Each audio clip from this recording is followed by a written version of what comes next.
But Lord, does Pippa not know that Polt really is canonically hitched to that guy by the mangaka?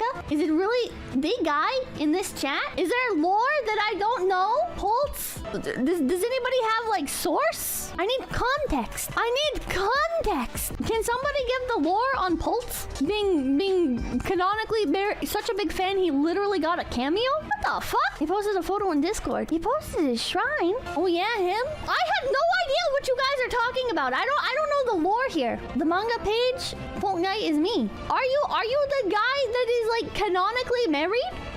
Then what? Yes, I am the guy. Oh, you are somebody for all of chat to aspire to. We all dream of being canonically married to our waifus. And you actually got to live the dream?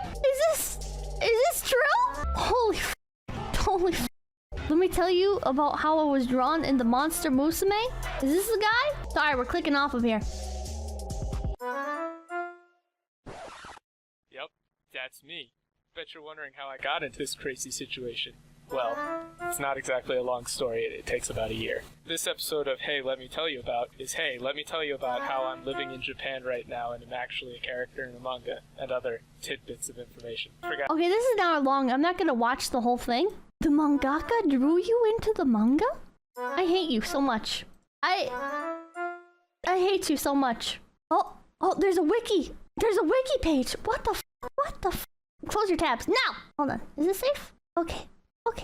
What the Poltfan is a fan translator for Monster Musume Everyday Life with Monster Girls, an exercise enthusiast and an avid fan of Polt the Kobold. Originating from Columbus, Ohio, Poltfan gained a mixed scholarship in Japan and currently studies and lives in the country. He first began reading Monster Musume on the 4chan discussion boards while still living in Columbus and started a Twitter account to chat with the manga's creator, Okayato.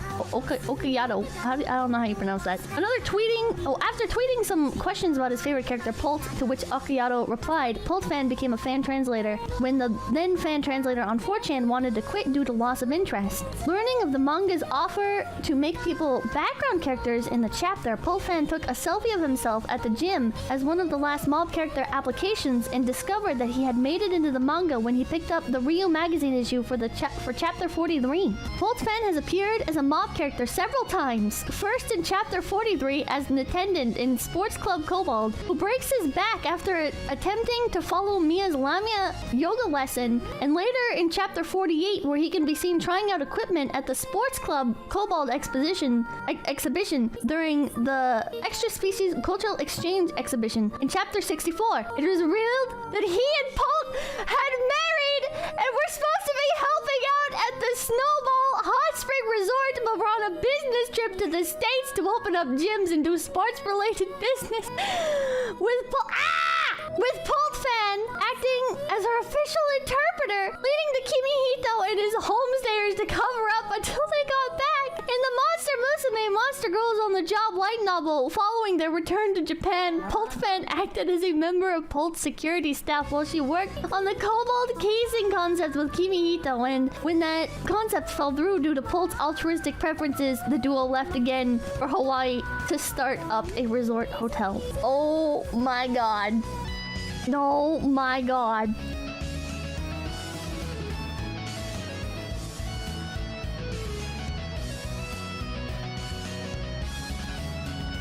Oh my god.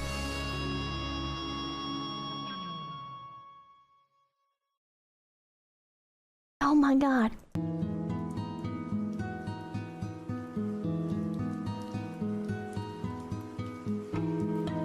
You are a king. You're a god amongst men. Holy shit. Holy shit. What the f? Oh my god. I'm honored to have you in my chat, sir. Goddamn. That's powerful. That's powerful. How? This is just true dedication? That's beautiful. That's beautiful, man. Interview him. I have to sort stuff out first. My interview format is lacking I feel like it lags behind the rest of my content a lot. I need to take some notes and restructure some things and just be Joe Rogan, bro. Oh my god, I can't just be Joe Rogan. I'm not Joe Rogan. Mad respect. Jesus Christ. I'm gonna be thinking about this one for days. Holy shit. Get on his level, Pippa. You know, maybe if I go hard on the Culver's autism, if I commission a bunch of Culver's stuff and I'm very public about it, right? Maybe whenever Black and White get remakes, maybe they'll include like a little rabbit reference. if I go super hard on it. I doubt it. Imagine. I will imagine. You can dream. I can dream. I don't think anything like that would happen. Pokemon is way too strict, and I'm a nobody. So many tabs. Damn. Leave me alone. I was opening your guys' shrines. Everybody, make sure to like, comment, and subscribe to Low Effort Clips. That's right, Low Effort Clips, right here on YouTube.com. Yeah, and hit the notification bell. Yeah.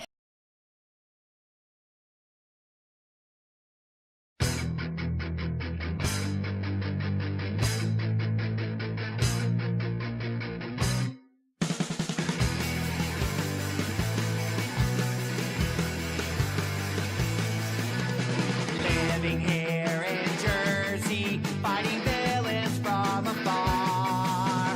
You gotta find first gear in your giant robot car. You dig giant robots, I dig giant robots, we dig giant robots, chicks dig giant robots. Nice. Hello and welcome to the Anime Boomers Podcast. I'm your host, Gator. Just remember, chat, the real monster is you. They're only monsters on the outside. I am here with the legendary Poltfan. How are you doing, Polt? Yeah, not too bad. Thanks for having me on, man. Absolutely. Now, do you prefer to be called Michael or Poltfan? I have way too many internet names at this point. It's like so your Japan Day works. Tripper, Poltfan, Michael. Yeah, Japan Day Tripper, Poltfan, Michael. It's all the same at this point. Yeah, it's like me. Like I've had like 40,000 different internet aliases every time I end up deleting stuff and coming back. It's always something different. But Gator actually has surprisingly stuck around for a decade. I created it just as kind of as a joke. A joke one day. I was like, oh yeah, the Gator Gamer, ha ha ha. Like that stupid movement, that everybody brings up now. 10 years later. Still going strong. Let's give it up for 10 years. 10 years and still the bane of journalists everywhere. How are you guys in chat doing? We've been. Yo, what up, chat? There's actually a funny story about setting up this episode. So for you guys that don't know, Poltfan lives in Japan, so yes. The time zone gets a little wacky. Yes. It's currently, Sunday morning, 11 a.m. And so, time zones do not line up whenever I want to do stuff with people. Yeah, it seems like chat's doing good. Yeah, that's always a challenge. When it's Pacific time, it's usually a little easier to schedule streams with people like Legal Mindset, like you, people that are I think Nosagi is actually in Asia somewhere too. It's usually a lot easier to collab with people over in Asia if you're kind of on Pacific time because there's at least you're a little closer. Yeah. Well, I came from the East Coast. I mean, I think it was in that video. I was trapped in Ohio for a very long time, so I'm enjoying not being in Ohio for as long as I can. Yeah, I'm East Coast too, so I get you there. I get you there. Of course, Sorry to hear about that. Yeah, yeah, I do love where I live, but it does present its own challenges every now and then. Yeah.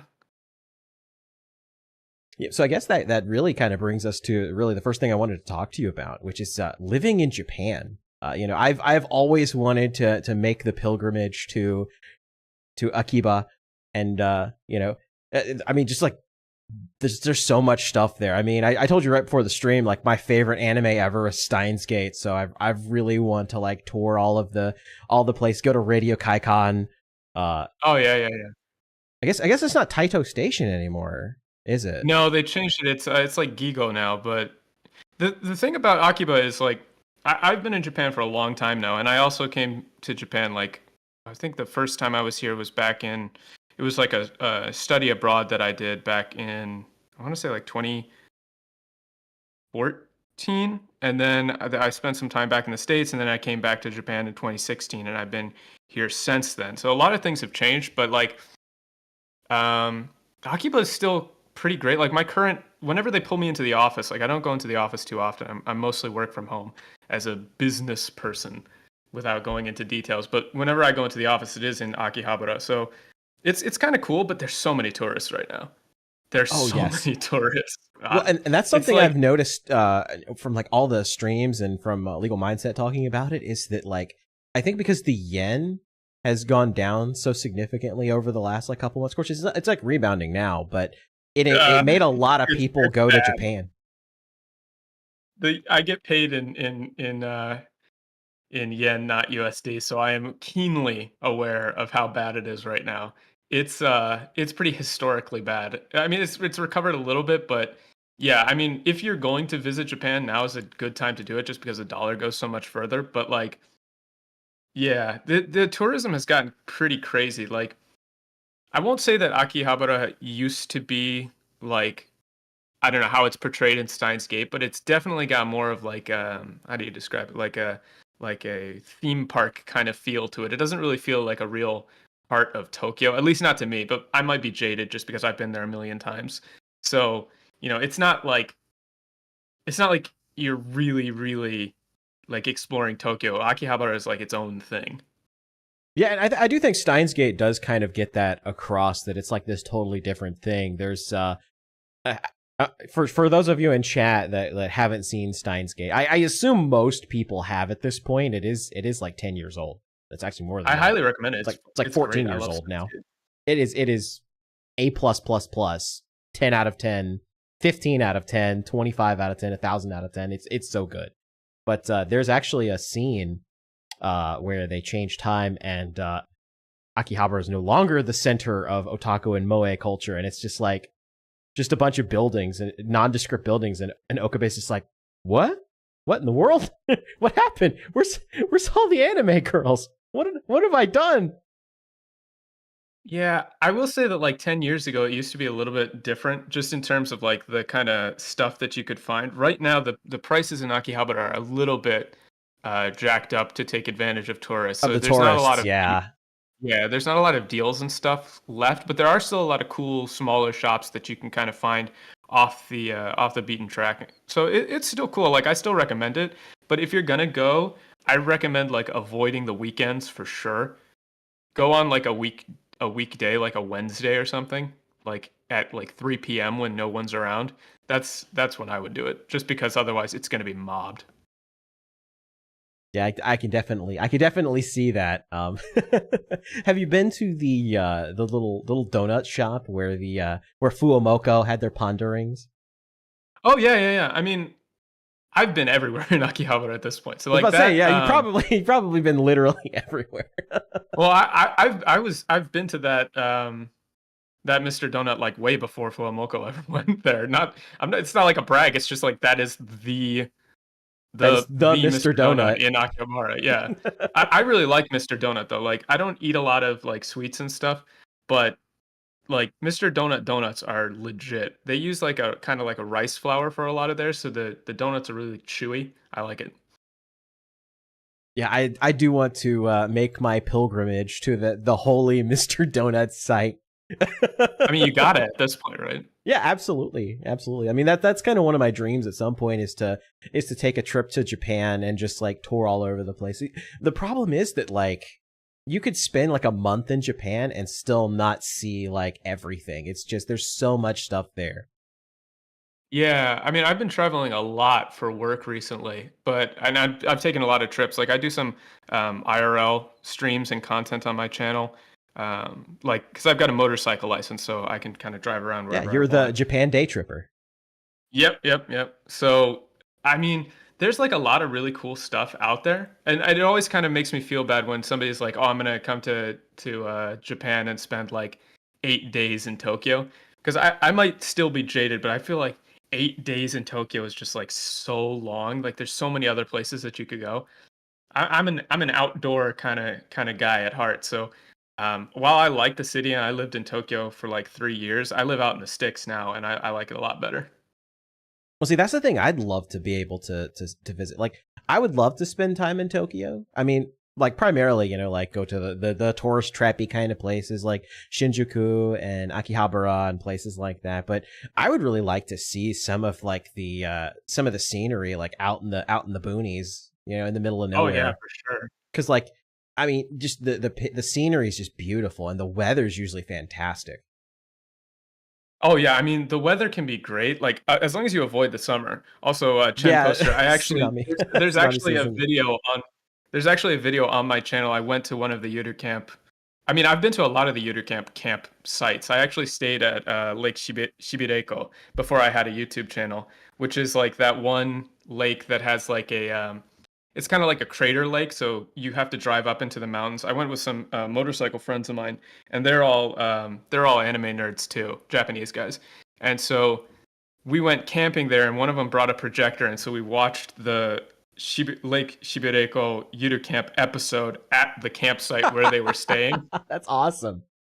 It was great. I love those guys. And recently, I think I don't know if you have like a setup for sharing pictures, but I have some pictures Oh yeah. from. If you just post it in the Discord, I'll pull it up. Yeah. I'll share some pictures. I was just at Yakushima, which is like an island in the south of Japan, and I took a ton of video there. I'll post some pictures in the Discord.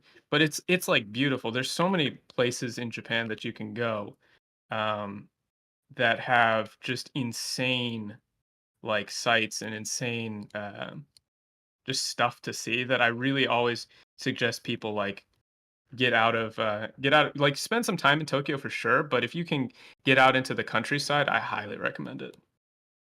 It's because Japan is like so small. There's so many mountains everywhere that you can go from like the mountains to the ocean in one day. It's like no problem at all. Yeah, that's actually I live in North Carolina, so that's actually how it is here. So the western part of the state, which actually the western part of the state got absolutely messed up by that hurricane that came Yeah, through. I was gonna say, I was like, well, I'm glad we could do this thing. Yeah, Like, you're I not mean, underwater luckily, right now. You're like, yeah, exactly. I'm not. I don't have a snorkel or anything, but yeah, the western part of the state got really messed up. But like the mountains there are really beautiful, and the reason I love this state so much, like I was saying earlier, is because you can literally drive for 7 hours either direction, and you go from the mountains to the beaches. yeah. See, that's the funny thing is like if you say drive for 7 hours to like somebody from Japan, they'll be like, whoa, that's crazy. Like that's an Yeah. insanely long time to drive. Because Japan is so compared to the States anyway, it's so small that like a 7 hour drive is like, whoa, that's like a long haul. But I've driven from like Ohio to Florida, and that's like 21 hours or something. And people are like, what? That's crazy. You can't do that. Yeah, I think that's one thing I've noticed, especially about foreigners, especially people like from Europe, is that they don't have like a good gauge on like how far we usually go here. So when they think of America, they think it's big, but they don't realize how big it is. And so like Yeah. but like, they know Texas is huge, so but they don't understand that like Texas is almost in every time zone. It's so big. Yeah. Right? It's massive. Like where I am right now is a little outside of Tokyo. It's in Kanagawa Prefecture, which is kind of close to Mount Fuji. But if I wanted to drive like literally to the other side of Japan, like the interior sea, I think it would only take me like I can literally check right now. Yeah, it even at Japanese highway speeds, it would take me 4 hours. That's it. Like literally to go from one coast to the other, 4 hours. This is only like 350 kilometers. So you can go to a ton of different places in Japan. Yeah, like not even take a day. Like, and that's Yeah, the it's thing not I even. noticed about in a lot of animes too. They reference the fact like you can hop onto a train and go from like one side of Japan to the other, and it's like it's literally a day trip. It's a day Oh trip. yeah. I mean, I went from essentially Tokyo to Yakushima, which is pretty far down in the south, and the travel time to get there, I left at like 6 a.m. my time because I had to get to the airport, which is like the slowest portion because I live in the sticks, so I have to take like a local train and then do all that stuff. But from Tokyo to Yakushima, I think I left Tokyo at 9 a.m. and I got to Yakushima, which is literally in the south, like down near Okinawa, at like 3 p.m. And that was after taking a slow ferry from the port and some buses and stuff. So you can get really far out there without a lot of travel time, which is kind of awesome. Yeah, and that's really why I'd love, like, if I'm gonna take a Japan trip, I want to set aside at least like a month to like go there and do stuff, because I'd love to tour as much of the country as possible, because, you know, I don't know if it, you know, especially with prices being cheaper right now, like I don't know if I'll ever, like, for the rest of my life have enough time to go to Japan. So I better do it now while I'm young. Yeah, well, if I can slip in. Hi, everybody. I made it. Hey, Cody. So one of my best friends actually went to Japan recently. He was telling me some stories about it, but one of the things he brought up was how cheap everything is. And I was thinking, like, if you know, management changes hands over in America here and the economy gets better and the dollar ends up worth more, but the yen still stays on this trajectory it's on now, will we reach a point where you could just... with a few dollars, like, you could come to Japan and it's basically like going to Mexico or Guatemala or something. Like, I could just get a few dollars and I'm just be the king of Japan for like a week. I don't know if it'll ever get that bad, but...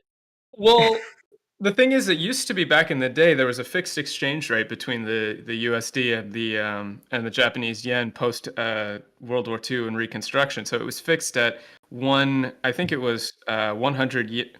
No, it was $1 to 360 yen, and that was a fixed exchange rate. So there's no accounting for like the actual floating exchange rate. So when Japan's economy was actually set to outpace the U.S. economy in the bubble era in like the 70s and 80s, you could, and I don't remember exactly when they changed the fixed exchange rate to be a floating exchange rate, but you could literally go to Japan and like buy insanely like cheap electronics and stuff just with very, very little money. And I hope it doesn't turn back to that, because I get paid in yen right now. Yeah, that wouldn't be very good. Would be bad for me. Well, yeah, that's the thing is, all my friends are like, "Oh yeah, man, it's great. I want to come visit Japan. It's so cheap." And I'm like, "Do you realize how expensive plane tickets back to the States are? If I was going to go back to the States right now, it would bankrupt me. I can't do this." Like, you're stranded. You're stuck. Yeah. I mean, I could pay for it, but I don't want to. I mean, who would want... Like, if you're living in Japan, working in Japan, who would want to leave Japan? Well, I mean, not to get, like, too into economics, I don't plan on, like, you know, staying in Japan forever. Yeah. So, like, the like, investing or, you know, setting aside savings for the future and that kind of stuff, it kind of sucks. And like, there are things that, you know, I've heard from expats too, that like you do miss when you leave the States for Japan. And there's, you know, the grass is always greener. You know, Japan has XYZ, the States don't have. And you go to Japan, it's like, well, the States has XYZ, Japan doesn't have. You start to miss affordable steaks. For one thing, I would miss Bojangles and Cookout. God, that's true. I miss a lot of... It's sad. It's like such an American opinion, but there's so many like fast food places that I miss. But McDonald's Japan is actually way better than McDonald's in the States. I've heard. I want to eat the Tsukimi burger. I don't care if Niji sisters get mad at me for it. I want to eat the Tsukimi burger. Man, I saw that controversy and I had no idea what... Am I allowed to swear? I don't know. Oh yeah, absolutely. Yeah. Okay. I just want to make sure like I'm saying like I don't know what the fuck they were talking about. It was like, wait, McDonald's? What's going on with McDonald's? And then I tried to look into it, and it was like layers and layers of apologies and stuff. And I was like, man, I really just don't care. That's the whole Niji dug for itself, acquiring that fan base.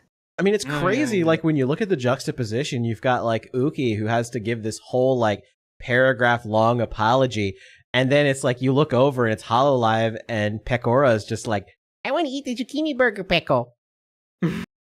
Well, yeah, it's just it's a culture thing too. You know, like Japanese and Japanese companies and VTubers in particular have a really, really strong sense of like professionalism, like maintaining like a pretty strict delineation between like their private lives and like private stuff and like what the company is doing.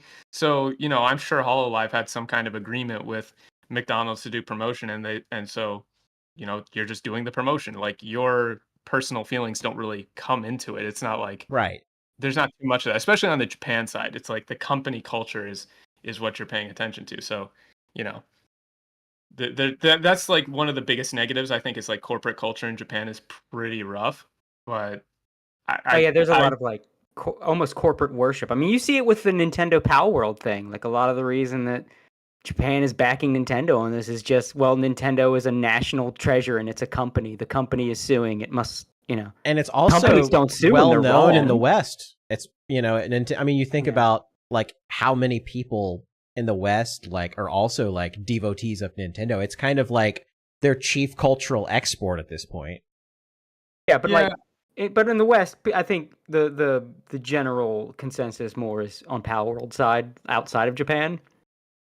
There's also a little bit of a cultural mismatch there, just in terms of like, the way that the law works in Japan is there is no fair use in Japan, like in general.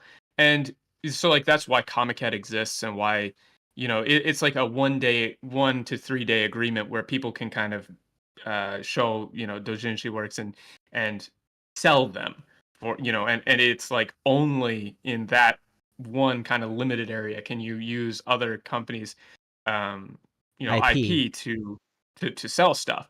So there is a bit of a mismatch there where it's like you can't do that. It's like very clearly, I'm not saying I agree one way or the other. I think it falls pretty clearly under parody, or at the very least, free, been suing over copyright, like the thing. Yeah, everybody thought it's patent bullshit because, and it's kind of exposed a lot of people to the fact that Nintendo is a patent troll. Like I don't think a lot of people realize the bullshit they pull. Like I'm like I don't think I can buy a Pokemon game again now knowing this. But from their side, like just from again, I'm not condoning it, but I understand the Japanese perspective on it, which is like this is our IP. You can't just use it. We don't care why or in what context. There's a very strong culture of like it's like overly respectful, I would say. Yeah, it's just I don't think that you're thinking about like the danger that a lot of these patents cause and the predatory nature of Nintendo's use of the patents. It really is just the company. How dare you? The company says I think this. They wanted, how dare you? They wanted something to go at Power World's parent company with, and I guess the copyright thing wasn't a strong enough argument because there was enough changed with the monsters and with the like the look and aesthetic that they couldn't and even necessarily the gameplay, and the gameplay, they couldn't necessarily go after them about that. But Nintendo kind of went through its repertoire of patents and was like, oh yeah, we have a really generic sounding patent for catching monsters with a ball. Let's slap them with that. And I honestly believe that Power World, their company, will settle with Nintendo and just pay them a fee and probably like license the technology, because that's used. The thing about it is very rarely in Japan. And Michael can kind of back me up on this. Very rarely in Japan do these cases actually go to court, because in Japan, court is not very friendly to the defendant ever. It depends. Like there's yes and no. So I think that when it's corporation v corporations, a lot of these do go to court. If it's like a corporation versus a person, generally they don't ever want to take it to court. Just because of the costs involved. But my read of the whole situation is that Nintendo really just wants to take them to discovery. They want to get their messages and stuff and find something they want where they say communications and see if there's like use of code or use of like models or anything like that they could actually open up the case with. I'm not, obviously I don't have any insider information on Power World v Nintendo, but it doesn't surprise me. Japanese corporations tend to work that way. Like the Nissan, I forget the guy's name. Like that guy was under house arrest for a long ass time. and it was seen as like, yeah, Carlos Ghosn was a big deal. Dude got put under house arrest for financial misconduct stuff for working at Nissan, and he basically like fled the country because he didn't think he could get a fair trial. And that's just how like the court system in Japan works. You want to stay out of the legal system in Japan. You really want to stay out of the legal system here. Yeah, I've seen a lot of wrestlers get banned for life from Japan because they had stuff they really shouldn't have when they go into Japan. Like Japan is Japan is like Dare on steroids. Like you do not ever have drugs in Japan ever. You will be banned for life. Yeah, don't ever under any circumstances bring any kind of narcotic into Japan. They will, like, I'm sure it's probably like a meme or like people know by now, but you can be held by the police for like 30 days without trial and without charge, just be under suspicion. So that, if you're under suspicion of like bringing drugs into the country, they will hold you for 30 days. Like that's what happened to again, I'm not defending him. I mean, fuck that guy, Johnny Somali. Yeah. Yeah. So he got held for 30 days, and then they hit him with another charge so they could hold him for another 30 days, right? So they can just kind of do that. And, that guy was a douchebag. Like, fuck that guy. But putting it lightly. Yeah, but, like, the cops can just hold you for, like, months. And so if you have, like, a job here, or you have to, like, explain why you were in jail for 30 to 60 days without charge, like, it doesn't matter if you get charged or not. Like, you're screwed. Yeah, you don't have a right to a speedy trial in Japan. No, you don't. No. I agree with chat here. That guy sucks. I hope he never comes back to Japan. I 100% co-sign that. I'm pretty sure he's banned. I mean, like I said, fuck that guy. Well, he's in Korea now. He's a piece of shit. Oh, he's not gonna escape Korea alive. I will say that. I'm pretty sure he copped a ban from Japan. I didn't remember what the actual case was, but yeah, he's a piece of shit. Fuck that guy. I think that's one sentiment the whole world can agree on. I think the only person that would disagree is Johnny Somali. Yeah, probably. I don't know. I get the feeling he doesn't like himself, considering like the situations he puts himself in. I think it's a little bit on the other. I think he likes himself a bit too much. I think he thinks he he's found the life hack of, it doesn't matter what he does. He gets those views. He gets attention. It's like power for him. It's a trip. Yeah, I mean, he's just, an attention whore. Like, that's how it works, right? The negative attention fuels it. If you're negative to him, that just means you're a hater, but you're still watching. So, His mama sat him in front of the TV to raise him, and now it's everyone else's problem. Many such cases. Too many such cases. Well, while we got you here, Poltman. Yeah. I wanted to talk to you about something. So there was a clip of you that I thought you were dead on here, and I don't think I heard anyone else talk about this. Is it the localizers? Of the idea of not surrendering the concept of localization to people that would, that just want to fucking change other people's work. Yeah, so I released a video on my channel. It's kind of, I think I called it like the localization rant. And as somebody who's like fully bilingual, I consider myself pretty fluent. Obviously, there's always more that you can learn for Japanese or any other language. Like, I'm not a native speaker by any means. And somebody like, Dogen, he wipes the floor with me. If you don't know Dogen, like, I highly recommend checking him out. If you're interested in learning Japanese, he is like the OG. He's insanely good. But yeah, my whole argument there with localization was, and with a lot of other linguistic things, is that if you allow linguistic framing to slip out of your fingers, then you're essentially, giving up a word or giving up a framing technique to your opposition. So if you decide, oh, we're not going to use the word localization anymore, we're going to call it something else, like, I don't know what people are calling it, because I still use localization. They say translating or something. Yeah, but it's like setting up this dichotomy of like, oh, we don't want a localization. We want a direct translation. Yeah, that's what a lot of people say. Which they don't. I mean, let's be real. Yeah, you don't, because there's no such thing as a direct translation. I mean, we can get into that too. But if you give up the word localization, you're just basically giving up a very useful word and allowing the opposition to set what it means. So you've now ceded that word to people who are arguing in bad faith generally. And so now you have to kind of find a different word while everyone, academically speaking, understands what a localization is. So if you're talking to some academic translator who does not have a dog in the fight between, why Japanese translations in particular are so bad, and you're saying, oh, you don't like localization, then you're just going to sound very odd to them, and it's not a convincing argument. So that's why I think it's like, if somebody says,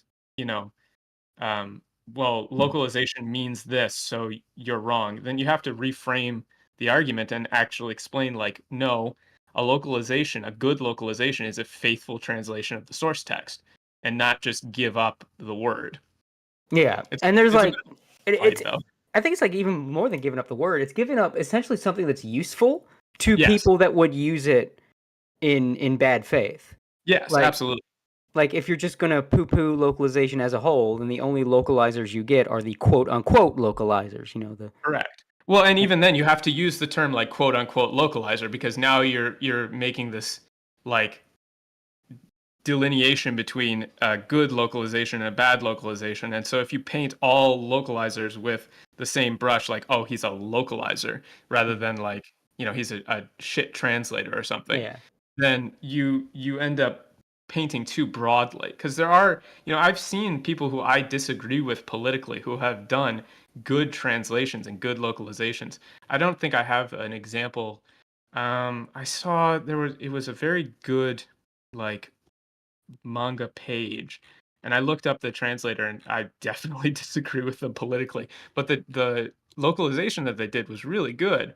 And so if you start to paint that term with a political brush rather than like a factual brush, you end up painting good examples negatively just because they might have come from somebody who disagrees with you politically. yeah. And I think it's also just it's like a weird trauma response. They've been burned too many times. It's like Oh yeah. It's like the woman that's been in too many bad relationships, so she becomes a raging man-hating lesbian. It's like okay. Oh, go ahead.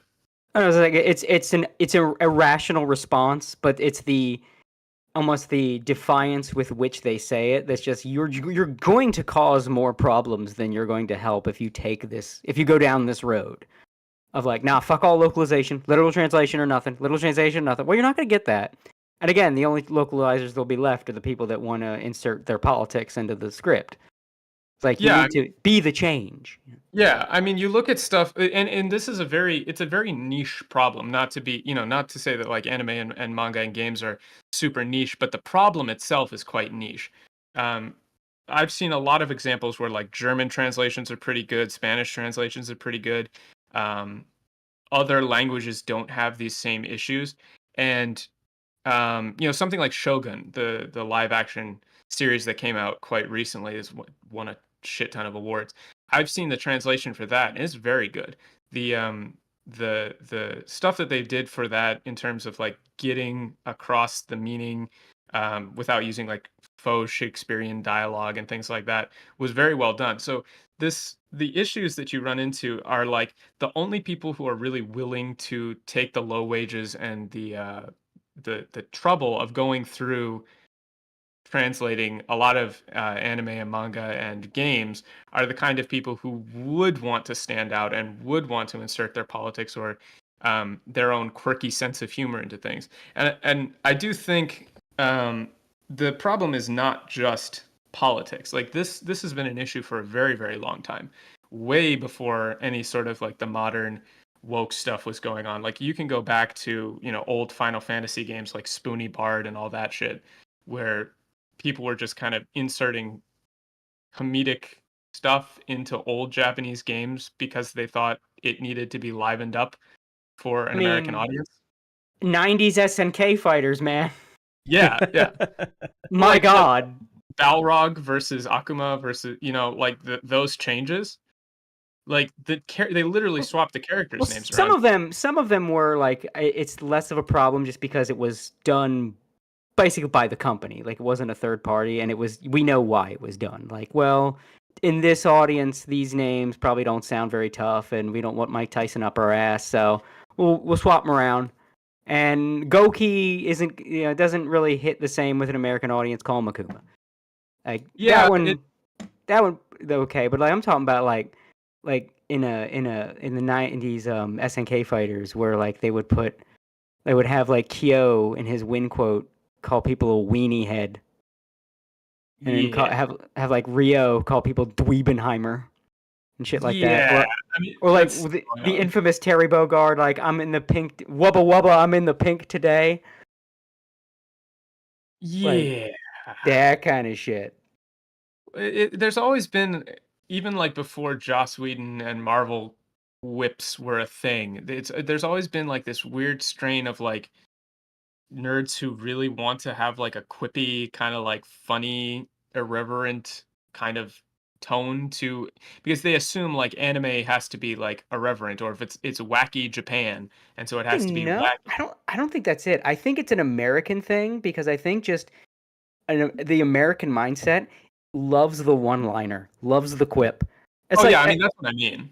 Yeah, but like it's not so much that it's a wacky Japanese thing. Like, no, if there's like, it's like an action movie, the guy's gotta say something clever and funny when he kills a dude.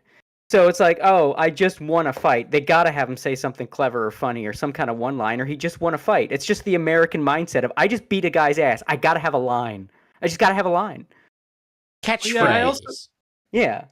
But I also think, you don't always see that, because there is a clear distinction between serious work and non-serious, like more comedic work, right? Like Lord of the Rings, the Peter Jackson films, know when to, because this is an issue that I've run into a lot with Valkyria Chronicles and Valkyria Chronicles 4, which I'm currently going through on my channel. Like, you run into the translators seemingly being totally unable to process an emotion as serious without kind of like landing, like, doing like that just happened, right? Like, characters can't be allowed to be emotional in a somber and serious way, and it seems to apply disproportionately, in my opinion, to work from Japan. So like, Lord of the Rings, the Peter Jackson films do a very good job of like being serious and playing, it's a fantasy setting, but it's played quite straight.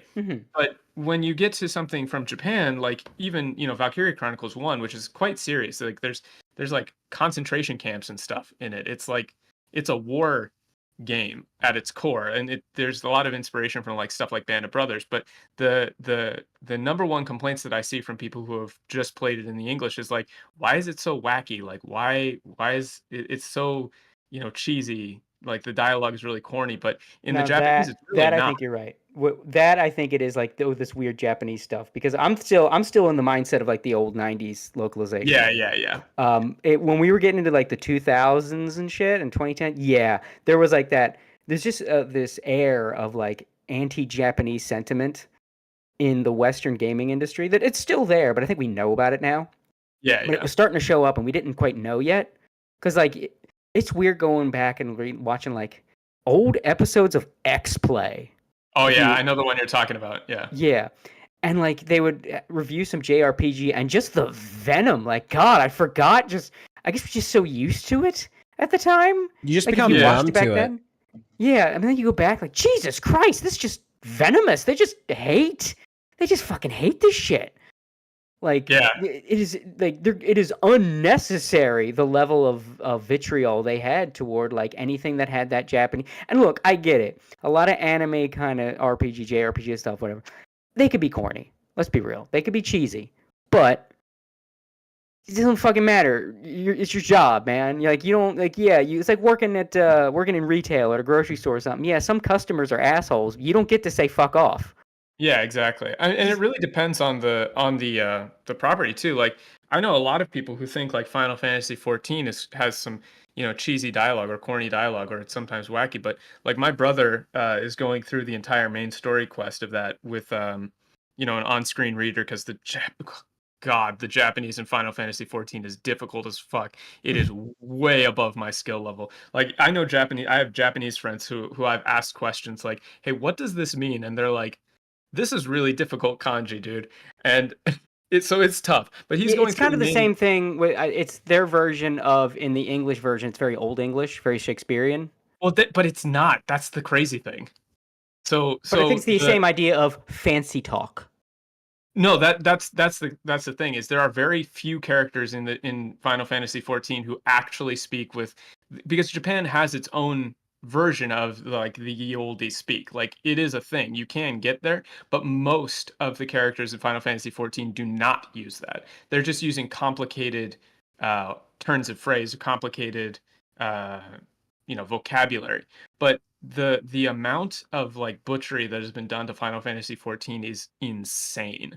It's so bad in a lot of places. Like there were story, like I won't spoil it for anybody who hasn't played the game, but there were story elements of that game that were kind of hinted at 4 years in advance that the English side didn't get because they just decided not to translate some key words that in certain cutscenes. They just left them out. Well, Like here's this, the interesting part about Final Fantasy 14. It's not even really localized. The people doing the English script are writing it with that's the not Japanese script.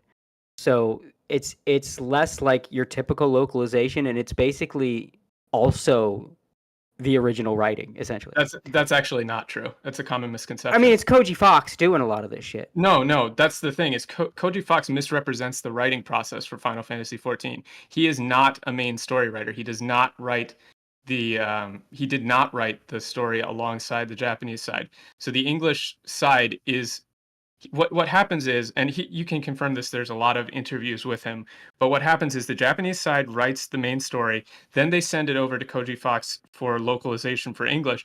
He comes up with some ideas and some lore elements like the 12 things like that, and then he sends them back and says, hey, can we use some of this? And sometimes they say yes, sometimes they say no, but the game itself is written in Japanese first. It is not written Oh simultaneously. no, I'm not. Okay, well, I'm not. I don't mean like they're written at the same time or anything like that. But he does, contribute to the writing process. Some And it lore is aspect- localized, like in house, like right, by the guy working right alongside the script. Like, yeah, it's written in Japanese first. Correct. But- It is localized in-house, but they have still made insane, massive mistakes. Like, I'm going to say his name wrong, but Harchefont or however you say it. Harchefont. Yeah, they had to issue an apology for him because they decided to change huge key aspects of his character to localize that the Japanese side was not aware of until later. And so they had to issue a massive apology for it. Same thing with like the dragon speak in later parts of it. That whole dragon language does not exist in the Japanese. They just speak Japanese, and it wrecks a lot of the lore.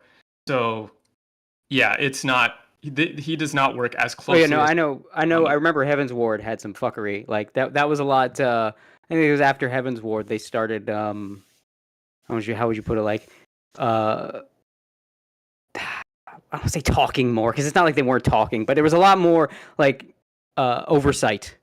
You after- would think after so, Heaven's Ward. but I've seen a lot of stuff even after Heaven's Sword. Like again, I don't want to spoil things, but there's one cutscene, and I can probably talk about it a little bit without spoiling it. It's where somebody, is it okay on YouTube? I don't know. I really hate the whole unalive thing. I don't You know. if that- can, yeah. It's a YouTube's less strict on live streams. Okay. Yeah. So there is a part in, and I forget which part of it because again I have not played the full game, but my brother sends me like clips and stuff to sanity check. Like basically if he has a question, he'll ask me to give it a listen to the Japanese and give my opinion. Mhm. But there's a whole clip where one character, I believe it's from the Empire, commits suicide via pistol. And he gives a big speech before he does so. And he's like talking to his subordinates and stuff, and that whole scene is like the tone and what actually happens is completely different. It's completely wrong. It's actually really somber in the Japanese, and in the English it makes it sound like, oh, he's like lamenting the fact that they couldn't win, that they couldn't take over the continent.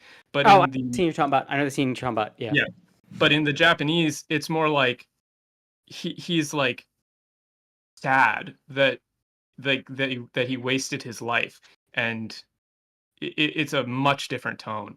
And so I really don't think I can agree that the Final Fantasy 14 localization has improved. I haven't followed through with like the latest stuff, but yeah, from everything I've seen, there's huge issues. Yeah, I've just from what I've seen, and I don't. You speak it, I don't. I'm just going by secondhand and people that are much more obsessed with the game than I am. Yeah. There were issues like because I think Heaven's Ward they were having a little bit too much fun with it. There's the infamous wind up. Oh yeah, that thing. Like Yeah. the simple fact that made it through all the checks to me says everything. Like the fact that was ever approved to be in the game, to me is like it's Almost like an you know, indictment of the process. done. Yeah. Like if that can make it through, you can't trust anything. Yeah. But since then, there hasn't really been a lot of like issues that people have been really raising hell over. At that point, it's just like the direction of, let's say, like you said, the speech. Like either way, this guy is killing himself because of this song. Well, I mean, both are pretty somber. I know the scene you're talking about. I played the game. Assuming I'm thinking of the right scene, but I'm pretty sure I am. I think we are thinking of the same scene. Yeah, but it's like it's still the same tone. It's just, I guess, the interpretation of the material, and what do you think better represents the material? And that's at that point, if the issue is that, I think that's not perfect, but that's at least better issue to have than the issues it was having back in the Heaven's Ward days, where again the in-house localization team was having a little bit too much fun. And that's what I mean. Like there seems to have been a lot more of reins pulled in since Heaven's Ward, and since a lot of that happened, but it does not seem to be as comparatively as large of an issue as other media, if it's just a matter of this isolated incident, et cetera, et cetera. I mean, there's oh, go ahead. As opposed to something like point out like Valkyria Chronicles, where you have this game with this overall tone and they keep throwing in jokes. There's a lot of like jokiness in Final Fantasy 14, but it's usually regulated to something like mission names and achievement names, and of course the Hildebrand quest line. Yeah, well, honestly I think that there, like I mentioned previously, there are some hints about like the way the Askians, I'm not going to say them right. The Asians work. Yeah, there's like there are huge issues with the way the story plays out, and even with like why things are happening, like why Zodiark and why Hydaelyn are acting the way they are, and like even the Warriors of Darkness stuff, like that big pivotal cutscene with the Warriors of Darkness meeting Hydaelyn. Sorry, that's a spoiler, but like that scene. Doesn't play the game, don't even know what you're talking about. It sounds like gibberish. Yeah, that's true. Yeah, but I've never played it. I have no idea what you're talking about. that scene is handled very poorly, very wrong. Like in terms of the actual meaning of what's going on there. But like it's a little outside my wheelhouse because I've only ever watched those cutscenes in isolation. But there are people in my chat like who have only ever, or in my Discord, who have only ever played the game in Japanese. And so whenever we check with them to like just to double check, they're like, this is totally wrong. Like there's a lot of issues here. But I think it's just kind of indicative of the state of the industry in general. So like things like Valkyria Chronicles, things like Persona 5, Eiyuden Chronicles, Unicorn Overlord, Dragon's Dogma 2. I think Unicorn Overlord was a huge, like that was a bad one. Like they just went, like someone on that localization team thought very highly of themselves as a writer. Yes. But the thing is, like it's kind of interesting in the fact that a lot of the ones that stand out, right, are very obvious. So once you see a line, you're like, oh, okay, come on now. That's got to be, there's got to be a problem with that. So people check those lines. But there are a lot of times, like, especially when I'm going through, like, Valkyria Chronicles 4, when there's a line that wouldn't normally stand out to you as really bad. It's not like it's not like all property is theft, kiddo, or something like that, or right? or using the word cattywampus. Yeah. Columbus. Oh man, that threw me. That one threw me. But nonetheless, there are lines that more subtly influence like the flow of the game or like the writing of the game that don't stand out and don't get the same kind of like scrutiny just because they're not obvious. And that's the real issue, is right. Like the well has been poisoned. So once you know that there are issues, it's impossible to tell where they end. So you might think, oh well, this part's pretty good, but then if you actually go through and check in the Japanese, it turns out like it's not. Yeah, Like most someone aren't in Fire chat- Emblem bad. Yeah, someone in chat said most aren't Fire Emblem bad. Yeah. Right, right. Well, this leads me to another question I want to ask you, because this I thought was pretty interesting. What is your opinion on localization done in the name of appealing to the demographic? So let's say a show is brought to America and they take a look at the show and they think, well, this show is clearly meant to appeal to teenage boys. Well, we're going to change it, not to add our politics or anything into it, but we're going to change it to further appeal to teenage boys. So teenage Like boys adding in in America, random swear words that aren't yeah, normally we're there. putting random swear words, and teenage boys in America don't really like pop music, and this has got like a pop music opening. So we're going to replace the opening with a rock song, throw in a bunch of curse words, and maybe when the characters fight, we'll throw in like a one-liner, like something to make people sound cool, because teenage boys like that, and teenage boys are the demographic for this show. And I'm curious, what your opinion is on changes like that, where it's like, yes, they are making changes to the work, but it's not for the writer's sake. It's, we think you'll like this. We think you'll like the show, but we really want you to buy it, or we think if we add this, you'll like it more. So we're doing this for you, not for us. Yeah. So there's basically two ways to look at that, right?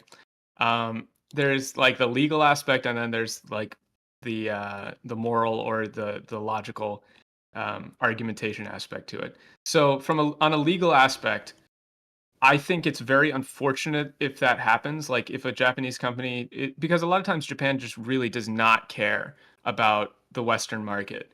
This is a huge issue. Like there have been some companies that have literally made like hundreds and hundreds of thousands of dollars just because they were smart enough to actually know how to reach the Western market. Like a really good, I know this is a tangent, but a really good example of that is like the author of Spice and Wolf has done a really good job of reaching out to the Western fan base. He makes like it easier to buy merch, which is a huge deal. He makes it very easy to interact with him, interact with the series, all sorts of things. Like I did a little bit of translation for the website for the Spice and Wolf VR game.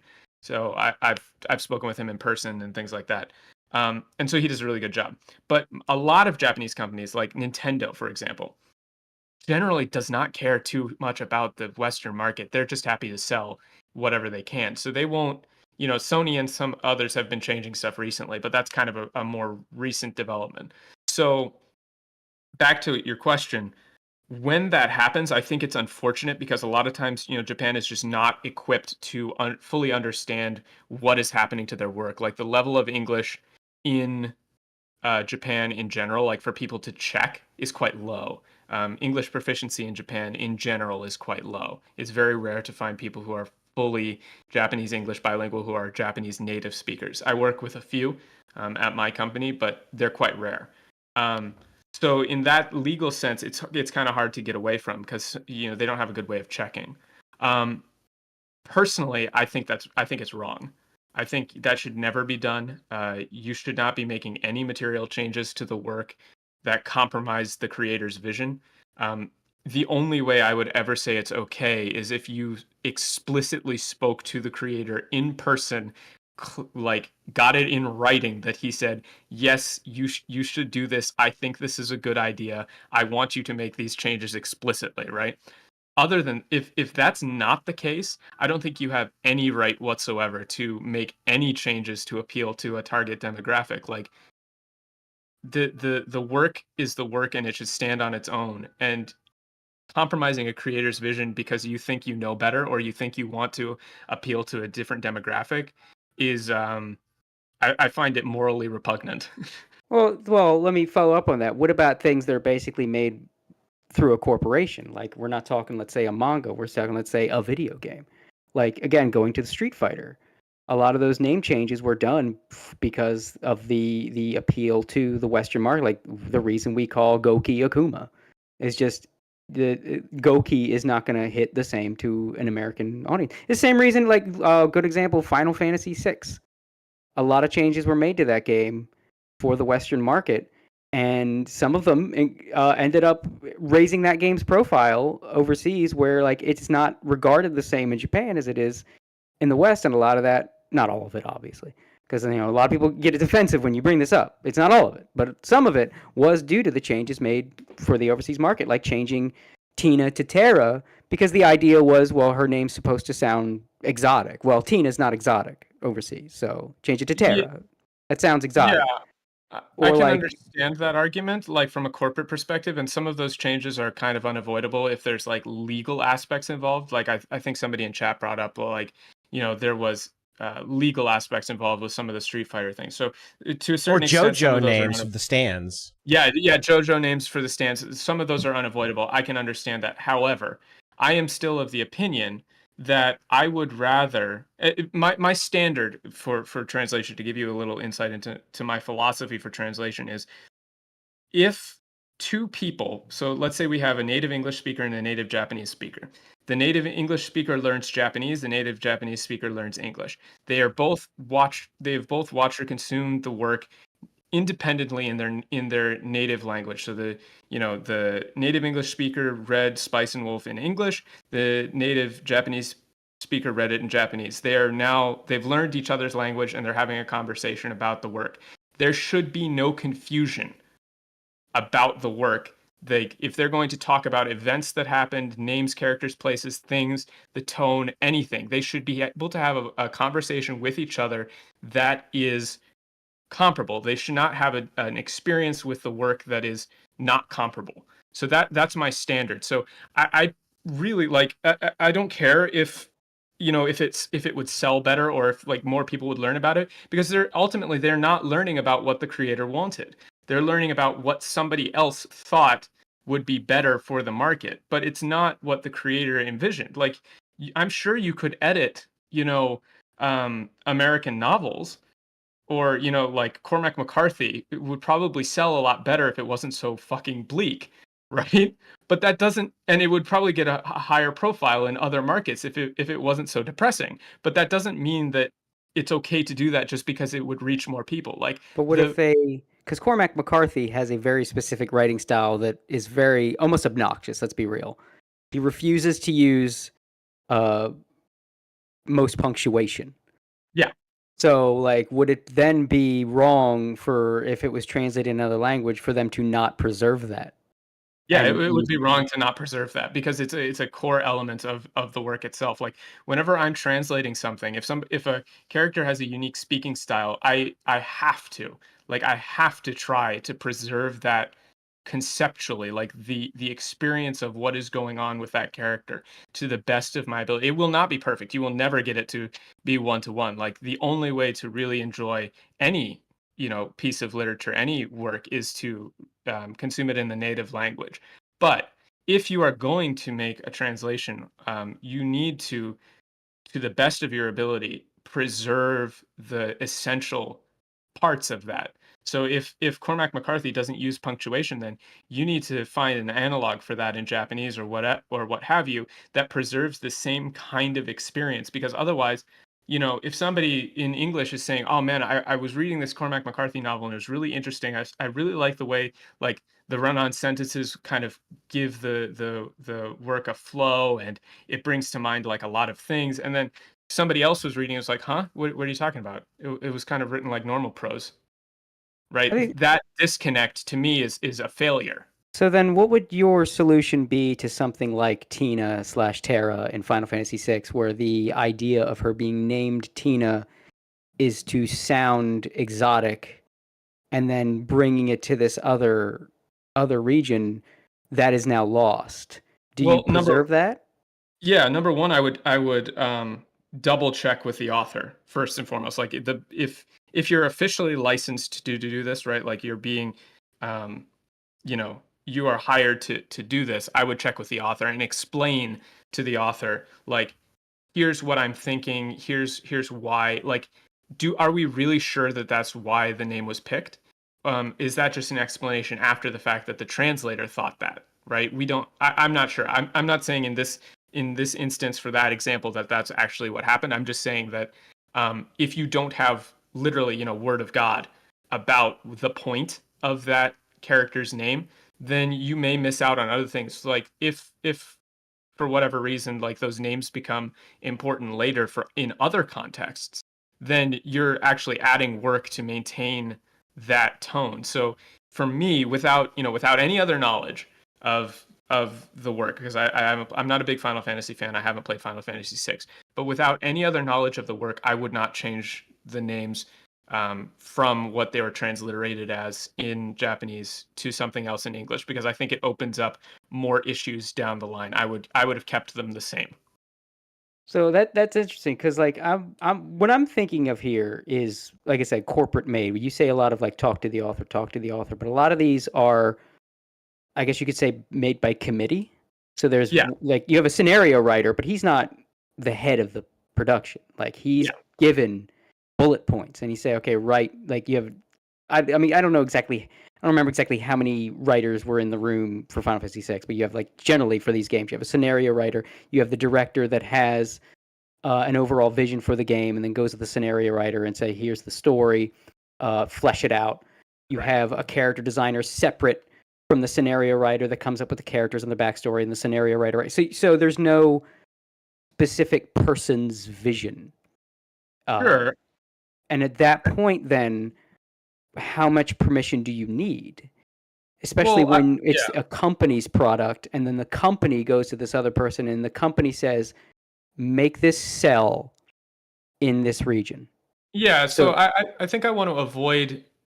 I don't disagree, right? Like I definitely don't disagree that there's issues involved. So I want to make like a clear distinction between what I think should happen and what is can be reasonably assumed to happen, right? Mm-hmm. So like obviously nothing is perfect, and a lot of times when you're working on large teams or there's a group of people working, you cannot check with like the author line by line, right? Mm-hmm. That's just not going to happen. Like realistically, it's not going to happen. I think that what I'm talking about more is like the philosophy of translation. So I think that if you are going to make a change like that, it should definitely never be made flippantly. It should not be like, oh, okay, we'll just do that. Like if something like that comes up, it should give you pause. Like it should be a sticking point where you go, hey, wait a second, is it really okay that we're doing this? Let's stop, let's check, let's think about this. And if there's no better way forward, then maybe that's what you end up doing. Because like you said, these games are not like written by one guy and then sent to another single guy to translate into English. And it's not like you can, just check back and forth whenever you want. So there will be some amount of work that is delegated. But it's like the Pokemon games, having the characters and Pokemon names are all wordplay in the native language. Yeah. That's a good example. Because a lot of those, and I think that's a lot of those Pokemon names are examples of good localization, right? Because they maintain the essential character of the pun that is going on, or like the point. But those, it's just a philosophy thing for me. So like, I always want to stay as close to a pure, like, the essential character of the work, a faithful translation of what the author intended as possible. So I don't ever want to get into a mode where I'm thinking, to make sure it sells, we should do this. I think if you are going to come to that conclusion, it should be, it is unfortunate that we have to do this, but you know what I mean? That kind of thinking. Yeah, I've been in the mindset that I'm fine with more liberty being taken with localization if it's done to accentuate what the original was going for. But I think you run into so many issues when you say accentuate, right? Well, here's an example. Two examples. So in the English, devil his due. I know Funimation is not anybody's friend, but one area they did do a good job. Dragon Ball Kai or Dragon Ball Z Kai. They localized a lot of Frieza's dialogue by making him more loquacious, having him use fancier words to play into the way he talks in Japanese, the very polite, aristocratic way he talks in Japanese. So his English dialogue, they bust out the thesaurus, and it's a little fancier way to phrase things. So he might not literally say word one for one what he's saying in Japanese, but it's the same gist, and it's done to get that across. Yeah, but I would call that a faithful translation. I wouldn't say that's accentuating it, because that's yeah. taking what's there and sort of putting it through the prism of this culture. So like we have in English these words and these phrasings that you can use to accentuate. Another example, which I think might be a little more closer to I guess quote unquote messing with it, is the localization of Final Fantasy V. Because Final Fantasy V in Japanese, even in the original, it's known for being the funny one. It's more of the Saturday morning cartoon Final Fantasy. There's a lot of humor in it. It has serious moments, absolutely, but it's jokier than the rest of the series. In fact, for anyone who's played Final Fantasy XIV, the Hildebrand quests are the vibe of Final Fantasy V. That's why Gilgamesh from Final Fantasy V is in those quests. So what they did in the localization, they just put in some jokes. And they didn't put in like dated memes. It wasn't, you hear they added jokes, and it's not like what they do now, and it's not like what they would do in Valkyria Chronicles. Something serious happens, they go, "Oh, this happened." The characters, the jokes are still within. They're in character. They're still appropriate for the character. They might have an NPC make a little pop culture reference that if you didn't get it, it's not going to still be cringy. It's not a meme. Like a librarian telling you to take a look. It's in a book. Something like that. I really hate those. I really, really, really hate those. To be honest with you, like I could talk a little bit about the first example. I can't speak too much about Final Fantasy, but when you're not to cut you off, but okay. I understand. My issue with those kind of pop culture references is they do date it.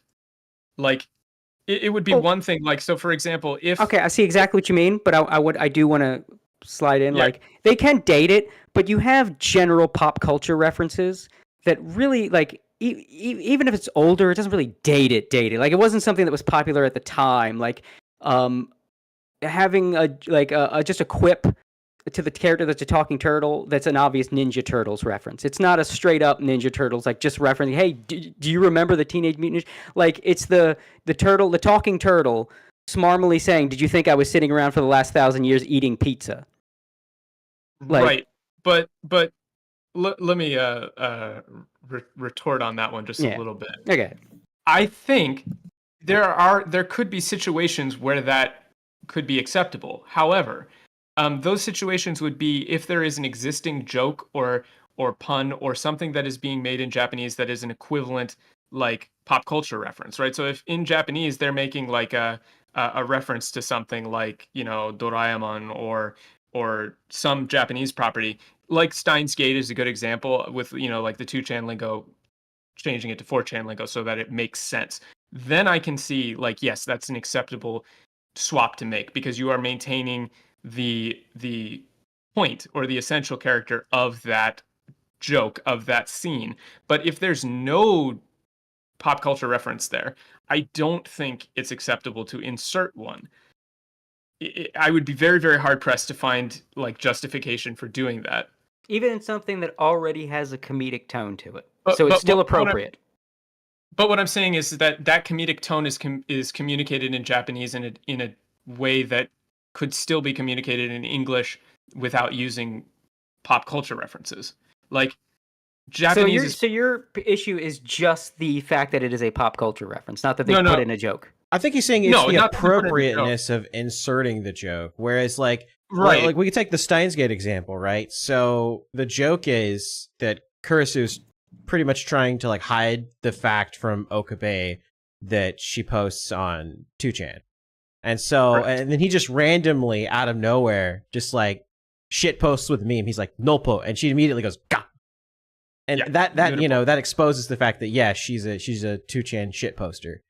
And like the equivalent that they use in the dub is, it's not as good because it's, he does the Rick Astley. He says, never gonna, and she finishes with give you up, which it's not really a 4chan thing so much as it is just like a general internet culture thing. And so the joke doesn't land from as well. 4chan basically, so that does track. So for that scene in particular, I would have gone with, because Nurupo ga is a Insider is a 2chan specific. thing. Yeah. It's an insider 2chan meme. It's pretty obscure. It's not one that is well known in the culture at large. So I would have gone with it. It should be like an older meme. There's not a lot of old 4chan memes that are like call and response. Nurupo ga is a very call and response meme. So if somebody, like, it's still used today, like on 2chan, if somebody says Nurupo, then you will get people who just respond with ga. I can't explain the meme for why it works, but it's a thing. So you kind of need to have an equivalent 4chan meme that works as a call and response. Like, you could go with like somebody set us up the bomb, something like that, like an older one. It Yeah. wouldn't be perfect. It wouldn't We work get signal. quite as Main well screen as- turn on. It's you. Yes, something like that, right? Would work better than like never gonna give you up. It fits kind You of have the no idea, chance but- to survive. Make your time. yeah. Something Yeah. like that. But to go back to your point, my issue is not that they are inserting a joke. My issue is that Japanese is perfectly capable of making pop culture references, and they do. So if they wanted there to be a pop culture reference, for whatever reason, they would have made that pop culture reference in their own work. And then you could have swapped it out with an appropriate Western pop culture reference to maintain that tone. The fact that they did not include a pop culture reference means to me that you should do everything in your power to maintain the tone of the scene, whether it's jokey, serious, or whatever, with what is presented in the original. So I don't think it gives you the right to add a pop culture reference just because it's funny, because there are other ways to be funny without pop culture references. Well, to that I would say you do have differences in humor. A lot of times you have to just straight up change a joke completely because Oh, for sure. So would it then not track that just the use of a pop culture reference, like, now I could be wrong, but I don't think Japan does that to the level that we do it in the West. I think Right. So the West has a lot more of a call and response, almost sort of, I brought up a thing, I remember that thing, haha. Like, in the West, that's just a joke in and of itself, and you lament that, and that that's fair. But a lot of times, a pop culture reference is a joke in the West, and I don't think that's the same way in Japan. Yeah, So- I'm not denying that there could ever be a time when that would be an appropriate thing to do. But it is really, really case by case. So like, I would not want to say that without looking at the context, without looking at the game, that it is in general appropriate, right? I don't think it's in general or like philosophically as a standard or as a baseline. That should be your go-to. Like, I don't want to excuse it outright without Right. looking at it closer, because like I said, this is one of those things that often comes up, which is like, one of the arguments you see all the time is like, well, if we just translated the Japanese script directly, it would be too boring, so we need to spice it up for the Oh yeah, English no, that's side. bullshit. Absolutely. Right, but that's the Yeah. same kind of thinking at its Mhm. core. That Mhm. is, well, we wouldn't get it, so it needs to be changed. You know what I mean? So like, one of the examples that I go to a lot is, I don't know if you've seen the anime Hyoka. I'm not. It's not. a Kyo Annie show. Yeah, I definitely haven't seen that. I don't watch Lucky Oh, Omen. oh man, dude, it's so good. Hyoka's excellent. It's an excellent series. Anyway, there's a scene at the end that involves a very, very specific Japanese cultural concept, and if you don't get it, you will not understand that scene to the full extent. And I've seen people who didn't understand the scene to the full extent, but I don't think that would justify changing that scene or changing the dialogue or inserting dialogue or doing anything to it, because I'm sure there are books that you've read and books that I've read that included references or concepts that we did not understand, even in English, right? So there are times when you're going to read something and miss the point, even in English. So that doesn't mean that it should be changed so that everybody understands it, right? Mm. That's kind of my thinking, is like, the work should be preserved the way that it is to the best extent possible. I think we're not far off, but at the same time, I think we're coming from two different mindsets. Because my mindset is, I'm with you that it shouldn't be done flippantly. 110%, I'm with you. I think though, I do like having that option in the pocket, because I think you can make some really good shit if you hold on to that idea of, hey, I've got a big change here, but if we put it at this right spot in this right moment, it's going to hit really hard and people are going to love it. And I think a good example is Kefka in Final Fantasy VI, because he was changed from his portrayal in the original Japanese. Not radically, like people will exaggerate how much he was changed, but there was more dark humor, because he's supposed to be like a mad clown. Like people compare him to the Joker, but he was more man-childy in Japanese.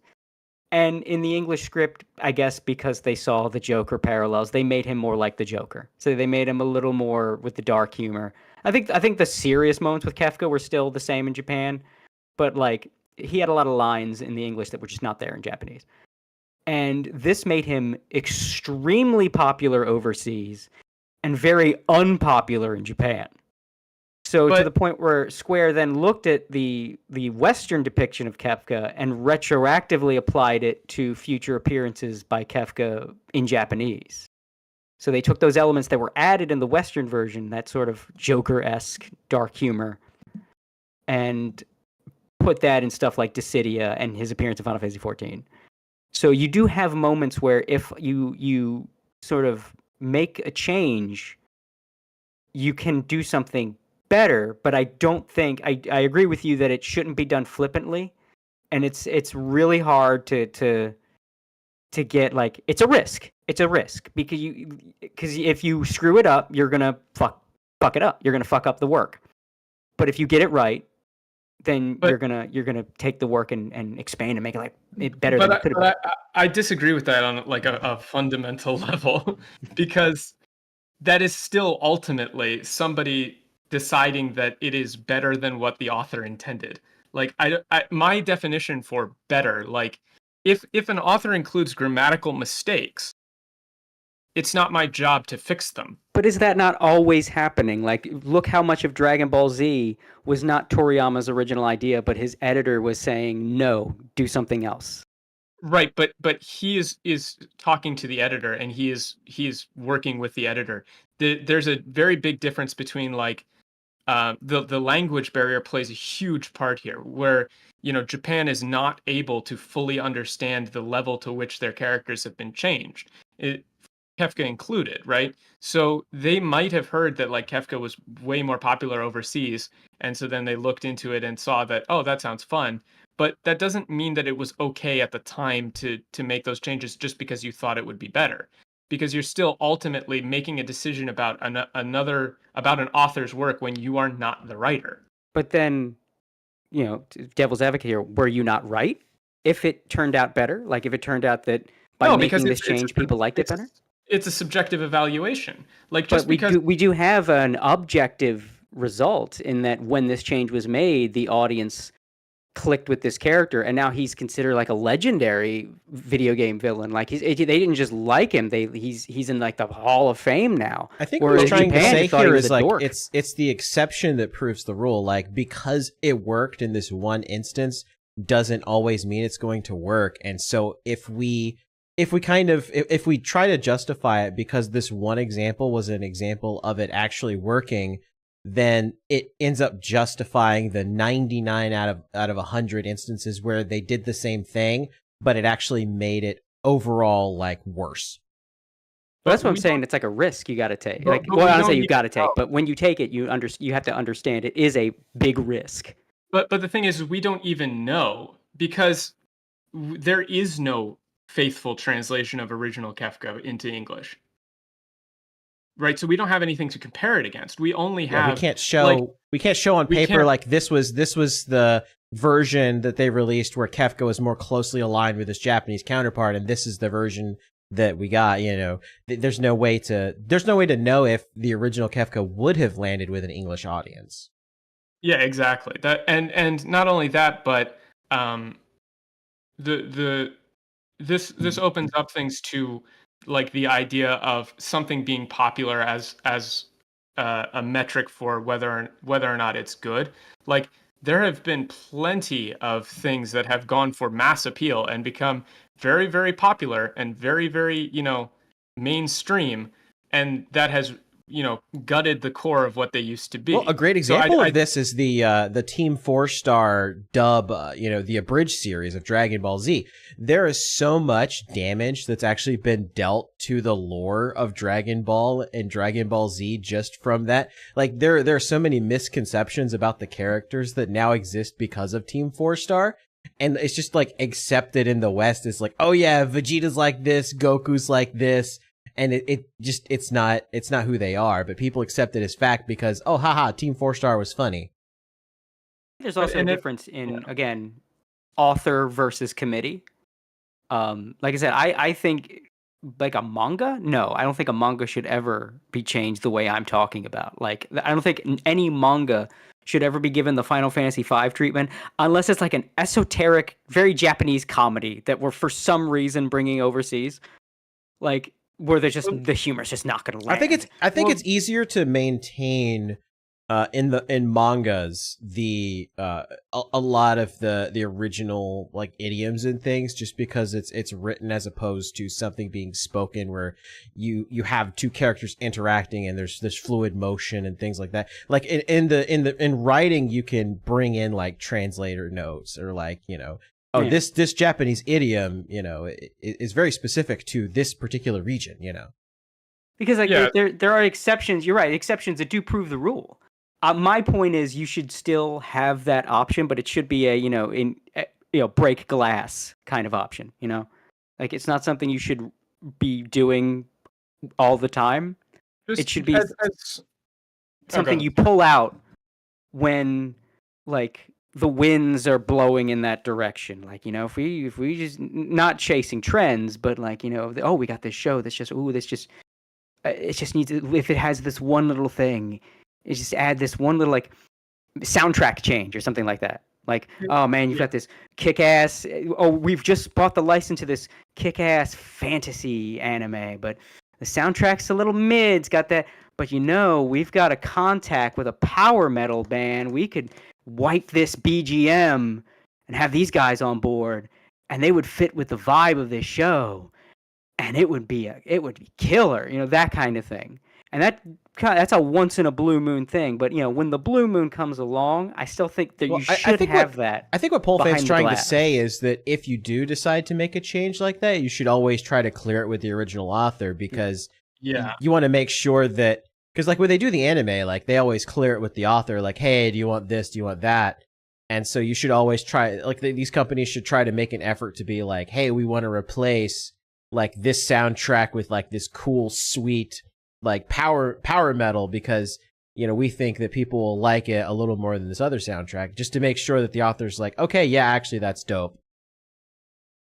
But to follow up on that point, so I think there's kind of an economics, really esoteric here, but there's an economics concept at play here, which is like opportunity cost and the value of the unseen that is lost here. So like when we're talking about these potential changes, number one, there's a trend, and I see this trend as somebody who is fully bilingual, where Japanese dialogue writing and Japanese writing in general is undervalued in the West to a lot, like to an extent that I find pretty unacceptable, where people just kind of assume, that's just how Japanese writing is. But I think there's, Spice and Wolf is a great example of like the nuance of the writing in the Japanese there is really, really good. And I can't adequately explain it in English just because it would take being bilingual to explain it. I think why people have this idea and why they say the Japanese will be boring. Just kind of, again, I'm not bilingual, but I taken a lot of people's bullshit through osmosis. I'm listening to a lot of different folks. I think the reason for this is that the Japanese language to an American or an English speaker feels more, let's say, programmed. Like there's very specific phrases and very specific. Man, that's so wrong. But that's kind of how it comes off to, especially like to an English speaker, because English is so slipshod of a language. I mean, half of it's just taken from other. I was say half of the English language is stolen from other languages. Yeah. So it's like there's like a million ways to phrase the same thing. I mean, infamously, it can't be helped. I mean, There's a million ways to you can absolutely do that in Japanese as well. Like I don't know how you might describe this, but the bit rate or the throughput of Japanese and English and most, if not all, languages are roughly equivalent. So the amount of semantic value that is carried in any given chunk of text is about equivalent between Japanese and English. It just depends on how you go about saying it. So like the idea that Japanese has a lot of set phrases is quite true, Well, but the way well, I think a good Go ahead. example, like the phrase "kimochi warui." Yeah. I do know that one. Yeah. And Okay. depending on, let's say, what kind of person is saying that, or the situation they're saying it in like an English dub, there's like 30 ways to do just what would in Japanese just be kimochi warui. You can have a Sure, but the opposite is also true.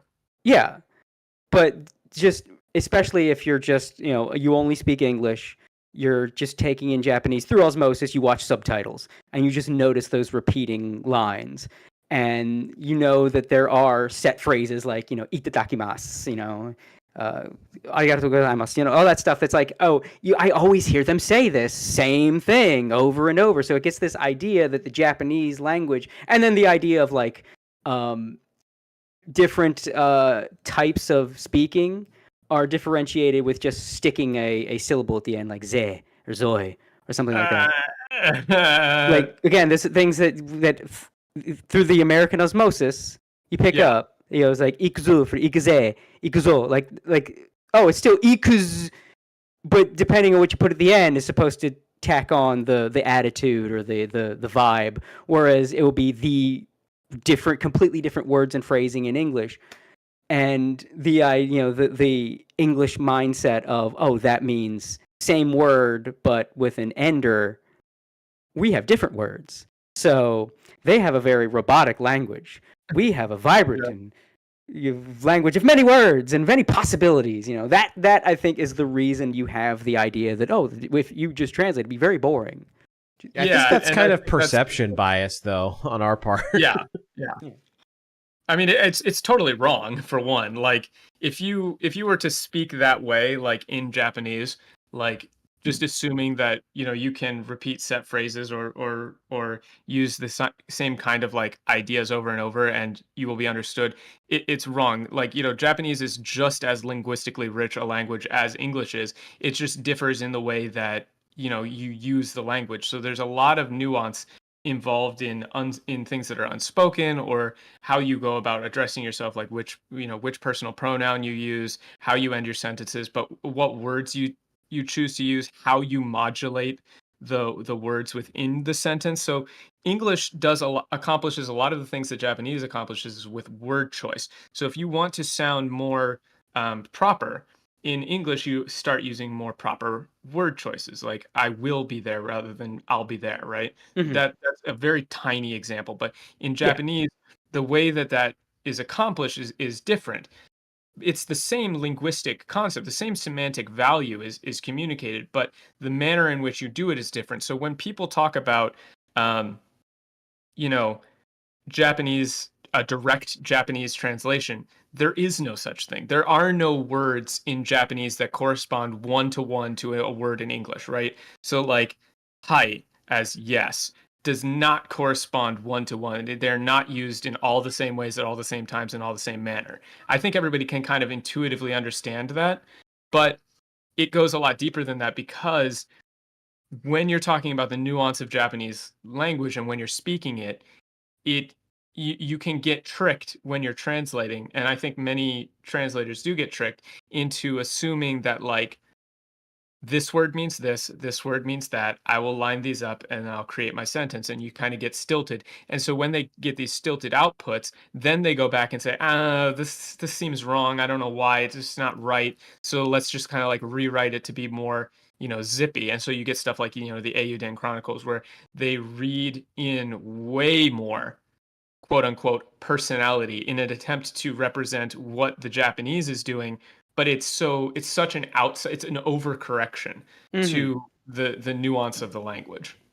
Yeah, I think just that's where the misconception comes from. It's just like because of the fact that oh, in Japan it's the same thing, but it's multiple different things in English. In this specific thing, oh, that means the language is boring. When Right. you have situations where it's the opposite, like the English have one thing for this, and I think pronouns, for instance, are one. Like we have like he and she and not pronouns. What the fuck am I thinking? Yeah, I. Thank you. Yeah, the I, you. That's what I'm fucking thinking.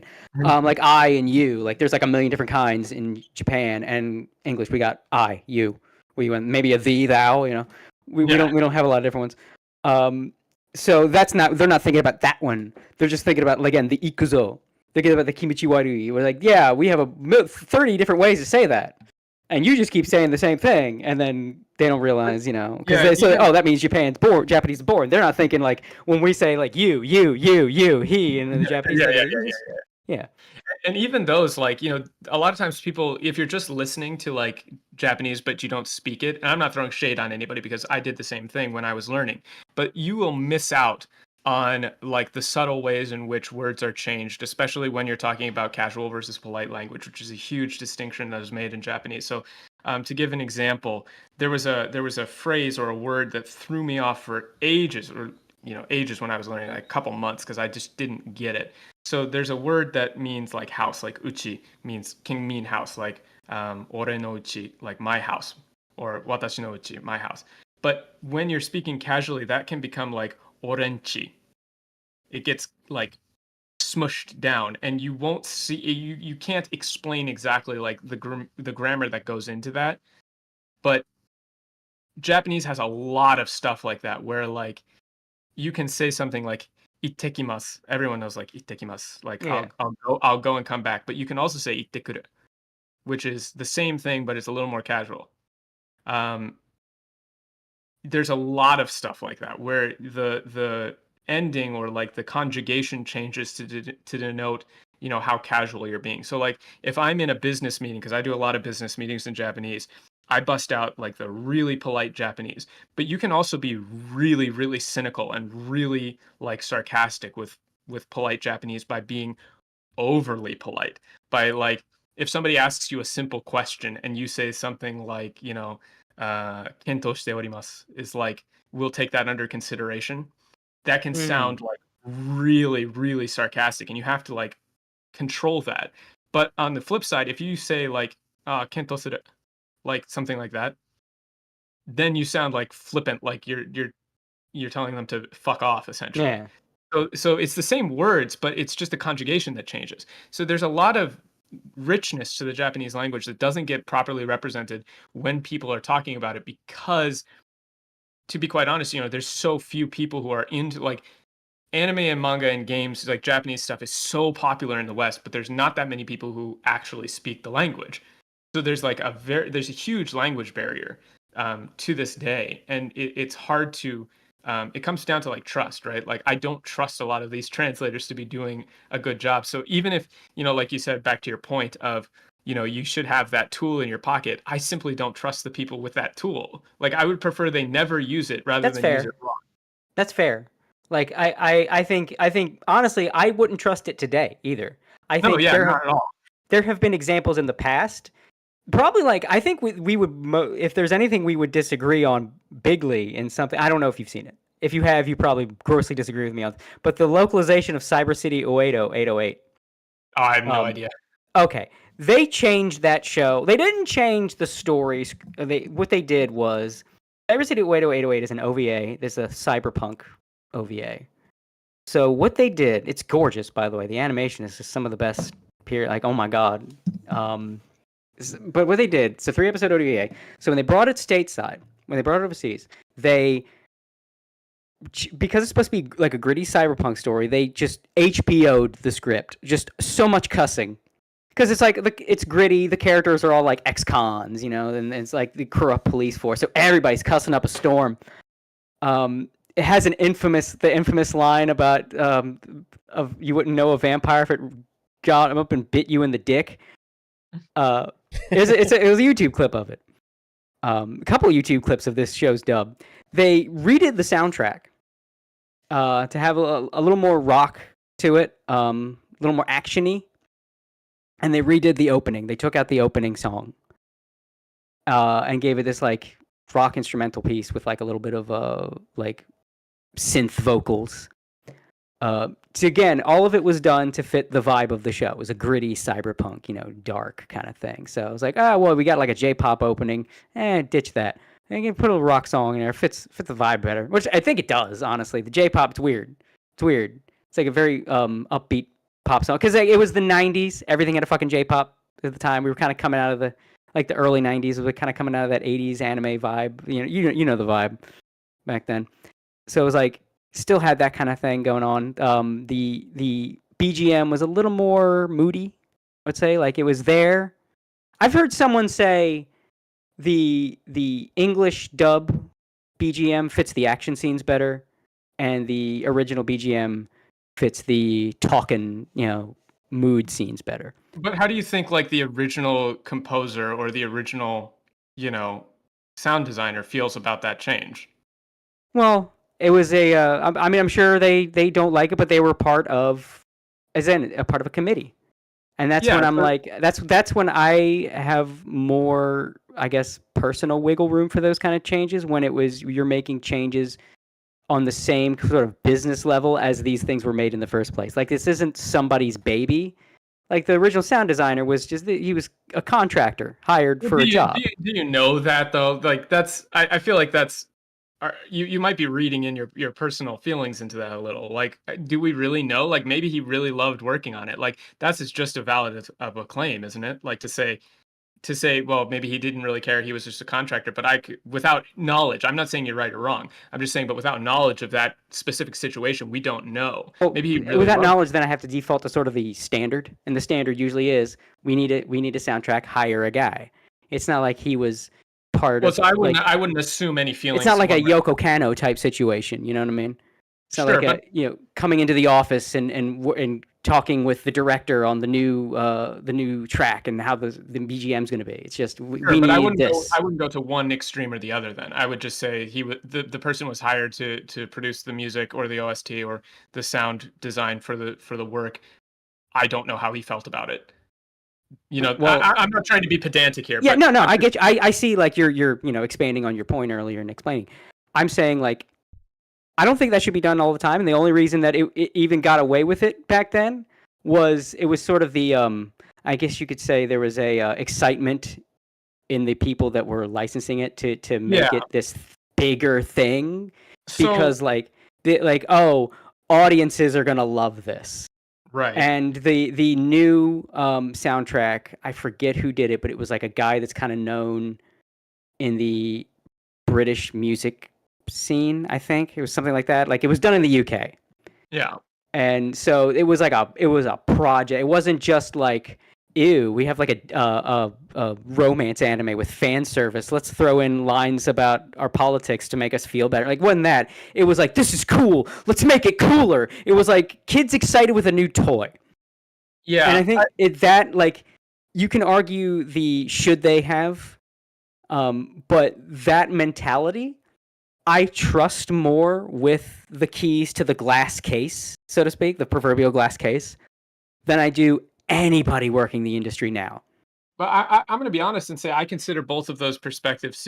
While I find, obviously, like I don't think I've made any I haven't hidden my politics at all. I find the current strain of communism and all that shit to be absolutely morally repugnant, for sure. So I'm not making an argument on politics around, but I find that the mindset for both of those to be roughly equivalent in terms of the intention, which is I want to change this thing to make it better, right? Well, So I think the difference is, are you making it better based on, I think this is bad, let me fix it, or are you making it better in that this is good, but wait, what if you also did this? Like that's cool, but like it's the, are you doing this as you think the original has momentum and you want to carry that momentum, or are you taking the reins of the original? Right, but somebody could make that exact same argument for the addition of woke stuff, which is, oh my god, I love this story. It is so great. everybody should see this. I love the characters; they're so amazing, and people will say this, like they will take this. But angle, what if right? this Otokonoko was fully trans instead of just being an and Otokonoko? obviously, that would land so much better with people. They would appreciate the story more. It would really resonate with modern audiences, and it would be great. You know what I mean? Like you can take that line. I don't necessarily agree that. While I do think there are people who are intentional bad actors who are working subversively, right, to kind of make things shittier because they really have contempt for the medium. I think that's true, but I also think there are people who are just like, this is my ideology, this is the lens that I view the world through, and are working honestly. What's the C.S. Lewis quote? About the robber barons. Yeah, I know what you're talking about. Yeah, robber baron. Right. So I do think there are people like that. And so to me, the danger is ever saying like, I have the right as someone doing an adaptation to make changes to the work, regardless of whether or not I think it will be better. That's where I'm coming from. I see what you're saying. I think though the difference fundamentally is in these kind of talk of like, the woke versus, back then. I think it's like entertainment to entertainment. Versus like entertainment to political or entertainment to, I'm trying to think like a nice, single punchy fancy word for it, but like, a spectacle to spectacle, entertainment to entertainment, fun to fun versus fun to preaching, fun to learning, fun to socially conscious. Yeah. Don't get me wrong. I definitely agree on that front in terms of like, if you are changing words to make like a political point, that's abhorrent. Yeah. And it should never be done. But I don't think that means like in isolation, like one doesn't justify the other in terms of, well, this is less bad. I still consider it bad. You know what I mean? Yeah, I think less that's just bad, but it's still bad. Yeah, I think it's just a difference of perspective, honestly. Like, Yeah. Not saying either of us, like I'm right, you're wrong, is a weird way of saying it. No, I think we're just looking at this in two different ways. And that's fine. And certainly back in the day, when you had companies that more closely respected the original author's works, you could give them a little more leeway in what they were doing because you knew at the end of the day, it's because they loved the author's work and they weren't going to do anything to deliberately like hurt it in any way, shape, or form. Whereas now you absolutely cannot give them that leeway and that benefit of the doubt because you never know if they're going to be those type of people that are going to go in there and they're going to, pull like a prison school or a Miss Kobayashi's Dragon Maid. Yeah, like I don't think we could have a Cyber City Oedo today. No, I don't think if those unilateral changes were made, I don't think they'd be made with the idea of this is cool. Let's ramp up what it already has that people like. And I think the risk there is also just like when there's an unseen risk here, which is when you focus in on the very glaringly obvious, like the Kobayashi, Dragon Maid changes, which are so obvious, like anybody with a brain can see. Yeah. Right, it's super egregious, but you will miss the smaller issue. Yeah. Like I mentioned this a lot in my streams for Valkyria Chronicles. Like there are little changes, little things that build up over time and can really, really wreck the perception of a character. Just in terms of like the tone, the way that they speak. Welkin is a really good example. Like his character arc in I don't know if you played Valkyria Chronicles 1. I really recommend it. It's a great game. Same with Valkyria Chronicles 4. Both great games, really good gameplay. The story is great too. I always say like, if you're playing through the game, just listen to the Japanese vocal delivery. It's much better, obviously. And then imagine that the lines are about 40 to 50% more serious, and you'll be pretty close to what it actually is in Japanese. But Welkin, the main character in Valkyria Chronicles 1, goes through a very interesting arc as a character, but it's super blunted in the English. It's not like they made him an idiot, and it's not like he's spouting little quips and stuff, but his reactions to information, the way that he like interacts with characters, the way that he says things is changed subtly enough over the course of the game that he comes off as kind of like a goofy guy rather than this character who like grows and changes and at the end becomes a very strong male main character. They undercut him a lot, and it's not obvious just from like the English dialogue. Yeah. I think translation's just gotten fucked over the years. I think localization's gotten fucked over the years. I think the days where I think the more laissez-faire stuff that I'm talking about from back in the day, I think just the privileges have been lost. Like, I wouldn't have given them the privileges back then either. But I think, like, let's say things didn't change from back then, and we were having this discussion. I think it would have been like I guess you could say a much different discussion, because there then would be less people interested in it for sure. Yeah, because I think it would be, I could be more diametrically opposed, and then I think you'd have more people, like two different camps, where I feel like this is more like two different corners of the same camp now.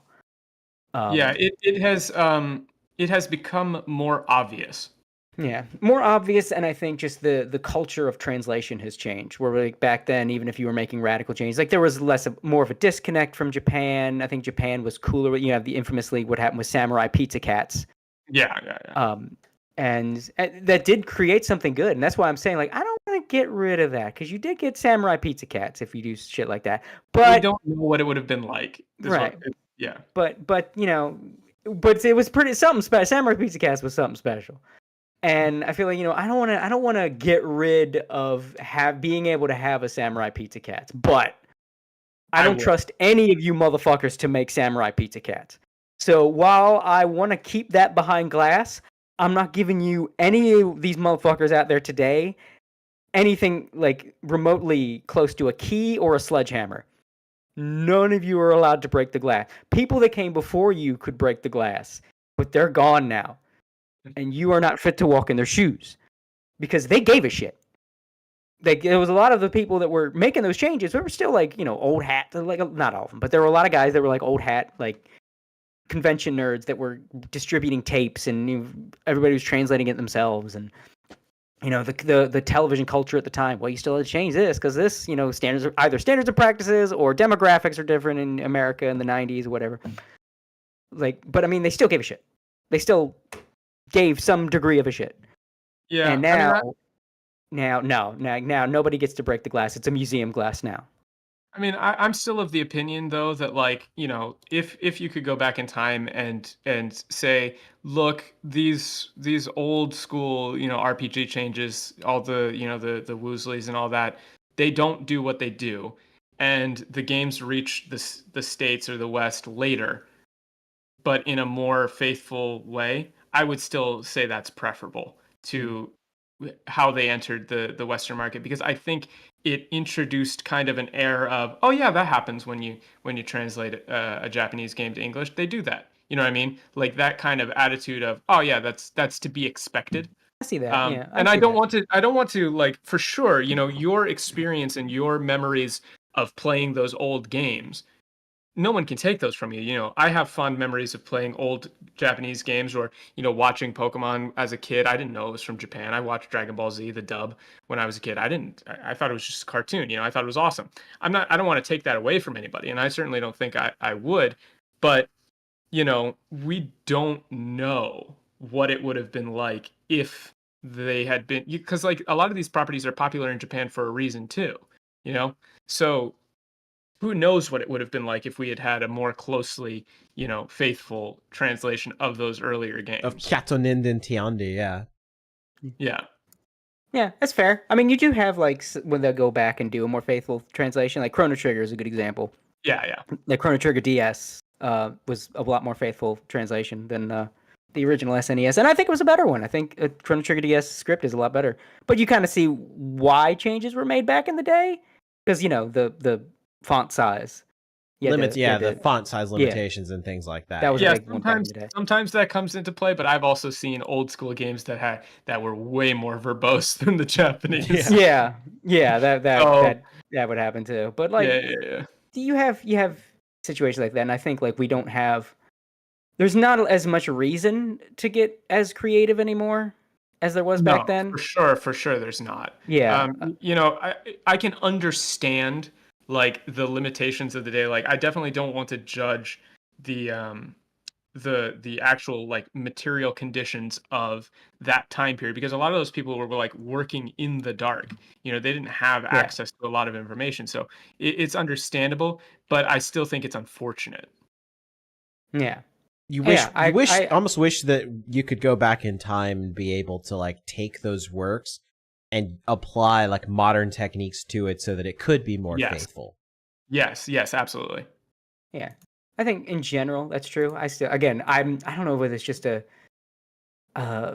just this insufferable need of mine to acknowledge. Yeah, but you did get when they fucked sometimes, not often, very rarely. Very isolated instances, but there are times they fucked with it and it made something really good. And even with the questions that surround it today, you're still not going to get people to hate the Ghost Stories dub. You're just not. That's a losing fight. And Sure. it's like, you know what? Occasionally it happens, and it's good.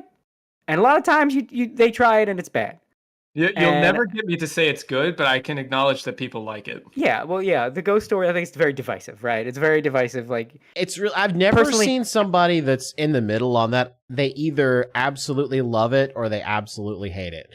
It's not really. It's very divisive. Yes. You know what? I'll be your middle guy. I like the Ghost Stories dub. I understand why someone would not like that they did that. I have no interest in the original Ghost Stories. So I'm fine with the dub. But if you don't like the dub and you want the original, that's cool. I get it. I get the shit out of it. But that's that kind of thing where it's like sometimes that happens. And sometimes it's fine. It shouldn't happen often. It should be rare. It should be safe, legal, and rare. But it shouldn't happen often.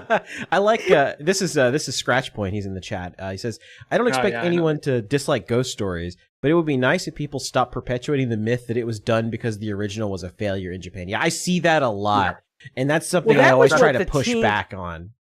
So that's kind of, there's mystery behind this fucking dub because that was what the team behind it said. So now there's the question of, did they lie or were they mistaken? Were they told something that they misunderstood? Which I think is probably more likely. I think because of the state of voice actors, localizers now, people go back and assume, oh, they must have lied. Those sneaky bastards, those devious pieces of shit. This reminds me, this is a question I really want to ask Vic at some point.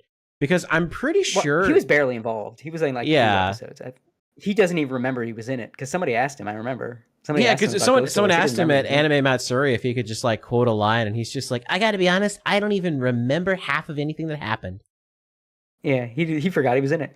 So I think it was some kind of game of telephone, because a lot of people that have talked about it weren't even like the people that got the deal to dub it in the first place. It's like Samurai Pizza Cats, where people say, oh, they lost the script, so they didn't know what it was about, so they just like made up a bunch of stuff. That actually was not true, and I wish I could find the tweet. But somebody, I think it was when they were given the video without audio, and there's something else at the same time. I don't remember what it was. But something like that also happened to Skies of Arcadia, where they just kind of decided, we don't like this, so we're just going to make it up. Yeah, with Samurai Pizza Cats, I think if I remember correctly, there was something, but it wasn't two things. Yeah, it wasn't specifically that they just didn't have any of the Japanese script at all. Like, oh, that's right, they did, but it was like machine translate. Like it was the most. They didn't have the original. Yeah, they didn't have the original. They had a machine translated script, and I believe it was also the tapes with no audio. So like, well, we're gonna do something with this. It was something like that, yes. Something like that, yeah. But the game of telephone has turned it into, oh, they just didn't have any of the script at all, and they were just sent the anime. They didn't know what it was, so they just said, oh, let's speak funny. Yeah, exactly. It was, and I think the game of telephone is also kind of why there's a lot of questions around Ghost Stories, because the people that have said things like the voice actors, and granted they helped write it, but they heard like what people from up top were saying, and it was probably something like they said, do whatever. My guess to this day is whoever gave them the license said, do what you got to do to get it to sell in America. We probably think it's a long show, because I'm sure that someone at the top is getting this show about Japanese spooky story folklore, and it's thinking, oh, Americans aren't going to know any of these. My guess is that when they win it, this is of course speculation. I'm just spitballing this here. is all speculation. My guess is in the conversations with the American studio, I believe it was Funimation. Still, was it still Funimation then, or was it? No, it was ADV. It was ADV. It was ADV. Yeah, it hadn't become Funimation yet. So ADV, I think they convinced them. They were like, well, this probably won't do well in America because, you know, it's specifically like Japanese ghost stories. No one in America really understands them. So, you know, we're gonna do what we can to make this work. Even though it was like super They popular might have called in it a Japan. dud. They might have called it like some flippant executive, like, it's just a dud, and and the people are thinking in their head, oh, dud, it must have failed in Japan. I feel like that's more like what happened. To speak to like the corporate side of things, having dealt with like I've dealt with like big Japanese corporations like banks, like the you know, as corporate as they get, like where we had to send them like faxes, as right? soulless as possible. Yeah. So the way that these companies work is there are so many people involved. Like I would go into a meeting and like I'm on a small team, right? So I would have like maybe me and somebody else, and there would be no shit like 5 different people on a video call, and then one of the video calls would be into a boardroom that had like maybe 10 people in it. So it would be like 3 people on our side and like 15 on theirs.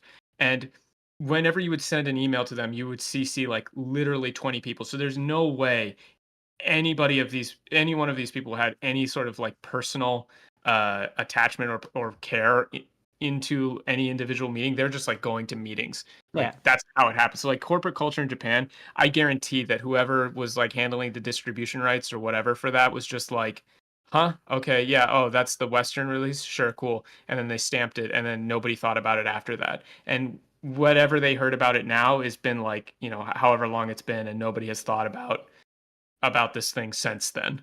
It's you know, that's the way corporate Japan works. Yeah, it's why I'm like, I think there has been.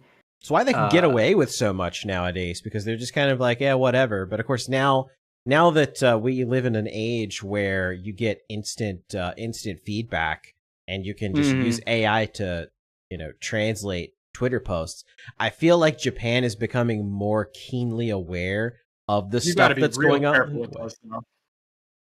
Yeah, with the AI translated Twitter posts, I've seen people get the absolute wrong idea because the translation. Oh, it's really bad, especially about like the ironically the pronouns, because I've seen it where it's like it changes like a woman talking and it's like he, and I'm like, that's very wrong. that's really, really wrong. And I can't remember. There was a VTuber post where somebody like translated it, and everybody took it the completely wrong way and like freaked out. And it's like, no. This was the AI is completely wrong here. That happened a couple times. Yeah.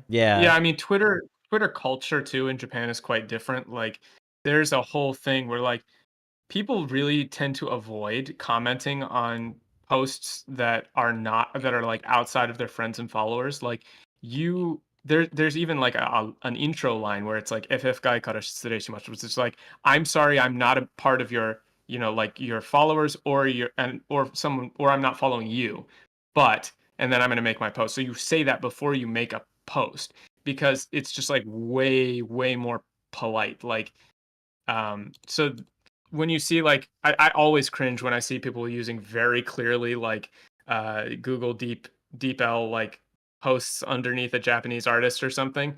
Like they've had to send out tweets and stuff that will be like, if you see somebody saying like in Japanese like, oh, I want to die or I hate this, you know, that doesn't actually mean that.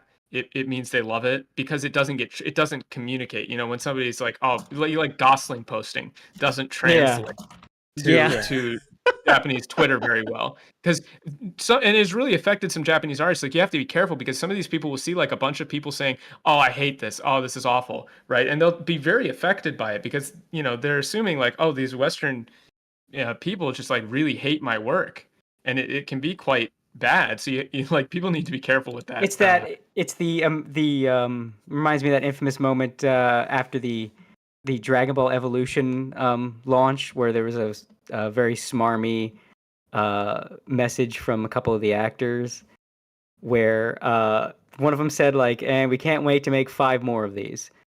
And so it was like at a Japanese event, and somebody, because it was for Dragon Ball, and I can't remember if it was like one of the Dragon Ball voice actors or somebody at Toei. Somebody said, "Are they really making 5 more?" And somebody, no, that's an American joke. Yeah. You have to be like really careful, especially at like events and stuff. If somebody gets up on stage and like says something like that, people will like take it seriously. This is why you gotta be like me and Grug right. posts under Japanese posts, completely in English. It's honestly preferable to just like post what you really mean in English rather than trying to use like deep TL or whatever. Yeah, so when I reply to NASA and I say cute sleepy dragon, she knows I mean cute sleepy dragon. Yeah, with VTubers it's a little bit easier because, especially with like Face Connect people, they're a little more in tune with the Western audiences. But for like corporate accounts or like big name artists and stuff, you really got to be careful. Yeah. Just it's beyond a language barrier. It's like a slang barrier. It's like a style of language barrier. Yeah. It's like infamously when Japan tried to turn it back on us when they were upset at the Barbenheimer shit. So they tried to make 9/11 jokes. Like, what would you like? It's like, yeah, that's fucking funny, bro. No, we love 9/11 jokes. That's like a staple of our culture now. Yeah. Yeah. That's just cultural differences. That's not I guess that's not a bad segue if you want to talk, because you put it in the title and we haven't talked about it at all. Yeah, that's a good point. Well, we vaguely mentioned it kind of in the Pippa video at the very, very beginning. I could tell the story. I told it a little bit on Pippa's. I've never interviewed with her. I would like to. Pippa, if you see this, interview me about Japan. I'm holding back stories. And Pippa really like, she finally got to go to Japan and she loved it. I think that's something. I hope that happens because I think you two would have a lot to talk about. No, when she was in Japan, I was like in her streams like all the time talking about Japan stuff, and it was fun. I'm glad she enjoyed it. Like, she seemed to really really have a good time, so I was very happy to see that. Possibly too much. She's got that wee bitch. Hey, like, it's legit. I mean, I have never once felt homesick for Ohio. Not once. I mean, it is Ohio. Yeah, I know, that's what I'm saying, but like not once, man. Now you can safely own a cat in Japan. Yeah, that's true. I have 2 cats, actually. And you will continue to have 2 cats because you're not in Ohio. That is correct. Well, I don't let my cats outside anyway because I'm paranoid about outdoor cats. But yeah, I could tell the story. So like my Twitter handle was originally made like way back in the day. On the 4chan threads for Monster Musume, because I think at the time I was pretty much one of the only people who had a decent grasp of Japanese, other than some of the there's always one or two, but I think I was just like willing to take the plunge and make a Twitter account. So what I did was I just made an account and then I started asking a bunch of questions to Okayado, who's the the author of the series, and he was really cool. Like, he was always like respond to me. He would always like tell us more about like the lore of the series and all that. So it was really cool back and forth. And then if you followed the series at all, there's been like you could get drawn in as a mob character, and I wasn't the first one to have that happen. There were a lot of other fans who had been in. I think maybe there were some other Western fans before me, but I don't remember. Mostly they were Japanese. But he had like a little sign up sheet where you could kind of like include a little bit about yourself, and then like who you wanted to have as like a partner in the series, because it's Monster Girls, so pretty much everybody had like a favorite kind. And so I signed up for that, but I was very I would say focused on one character to the extent where he was like, oh, would like another kobold be okay? I was like, no, that's okay. I would like to be next to Polt, please. And so he kind of thought that was funny at first. He was like, okay, this guy's a little like serious, I guess. And so he put me in chapter 43 for the first time, and I got like my back broken. Get your back blown out. Yeah, well, no, not like that. Hey, hold on a second. Again, there's once again we go through translation here. There's the difference. But it was very funny because like the reason that I like the series so much is because it focused more on like the world building and like the daily life aspects. Like I'm not a big fan of like MGE or any of the other like more hardcore stuff. I like the slice of life kind of aspect Also, to it. MGE is uncomfortable, man. Yeah, that's what I'm saying. Like I'm not into that. Yeah. A little over the line in terms of like, okay, let's calm down here a second, man. And so after that, I kept up like conversations with him. So we were talking back and forth. And then I think what really helped was whenever there was like an event, because at that point I was living in Japan. And I still have like the first magazine because it was published in a magazine at the time, like a physical magazine. So I'd go out and buy it. And so whenever there was like an event or something, I would always translate the tweets for him so that because I don't think they had auto translate back then. Maybe they did, but it was pretty shitty. And so I would always translate the stuff for the English fans. So there's like a big explosion in the English fan base. I'm not saying because of me, but I helped like people get in contact. And you so help bridge the gap. Yeah. And so they had like other signups for like you could show up as a mob character. And a bunch of my friends have like shown up in the background a bunch of different times, I think. And so everybody thought it was really cool because like the Japanese side was like, oh, this is awesome. Like we didn't know there were so many, Western fans. And this was right around the time when the anime was coming out too. And so it kind of built from there. And then there was another cameo for there's an expo, like an expo arc. I showed up in the back of that. And then the most recent one, it's like the last time she showed up in the manga too. I'm still salty about it. She hasn't had like another chapter since then. That's the one where you can, I don't know, it's on the wiki page. I can probably show it. Like yeah, I haven't pulled up right. I haven't pulled up right now. Yeah. Oh, you've got it up? Yeah, she's got a ring, I've got a ring, and I was like, oh shit, this is fucking awesome. And so it's just been I was inspired by, I don't know if chat knows about Y-san from Chiba, if you've heard of that guy. I feel like I should. The name sounds like something I've heard. The name does sound familiar. Yeah. So Y-san from Chiba was an absolute madman. I don't like the series Nisekoi, but it was very, very popular at the time. And this dude, he just had an alias, like he was just Y-san from Chiba. He was really into Marika Tachibana, and they had who was one of the possible main characters. Oh god, I feel like I've vaguely seen this story pop up before. Yeah, you've probably seen it. But so they had this thing where you would basically, it was like a popularity poll, right?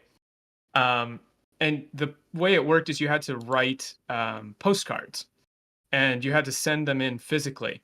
And this dude wrote like a shit ton of these postcards, like in unimaginable number, like literally thousands of postcards to push her over the top to win like the popularity poll, to the point where like they thanked him personally. They're like, wow, thank you, especially Y-san from Chiba Prefecture. So this dude went above and beyond, and I respect the hell out of that.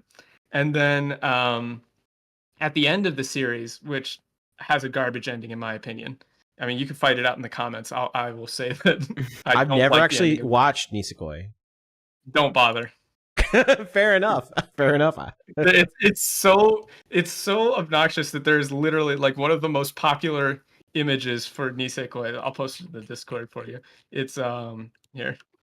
It's Otter hates Nisekoi but can't stop reading it. That's how I feel about funny. That's good. I like that. It's an older one, but at the end of the series, like after in the prologue, the tomboy in Nisekoi is pretty good. Yeah, you should be able to share it. That's good. At the end of the series, obviously Marika does not win for the MC, which is a win for Y-san from Chiba. But so she decides that she's gonna go off and like meet somebody else, and the first it's like, oh, I'm gonna go meet somebody, and then somebody who's talking to her is like, oh, who is this? Oh, it's somebody from Chiba. Name starts with a Y, which is like extremely based. I thought that was awesome. That's supremely based.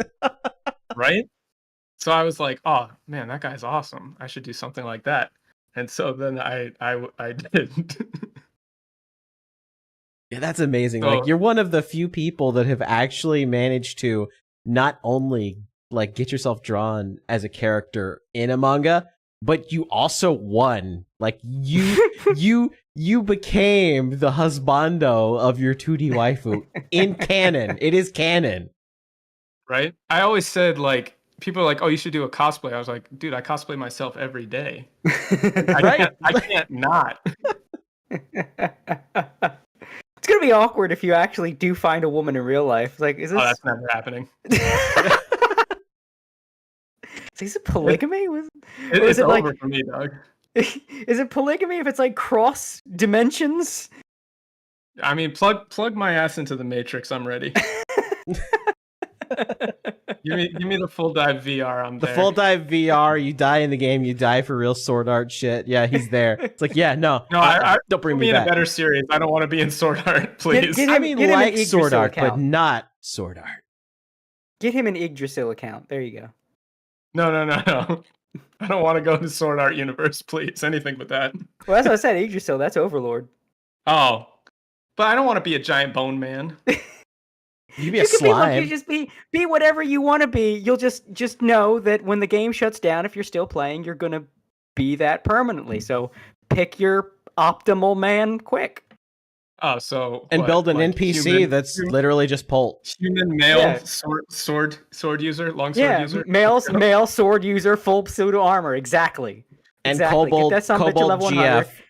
Get you a Polt GF NPC and wait till the game shuts down. You're welcome. I'll get right on that. As soon as they have that available, I'll sign up.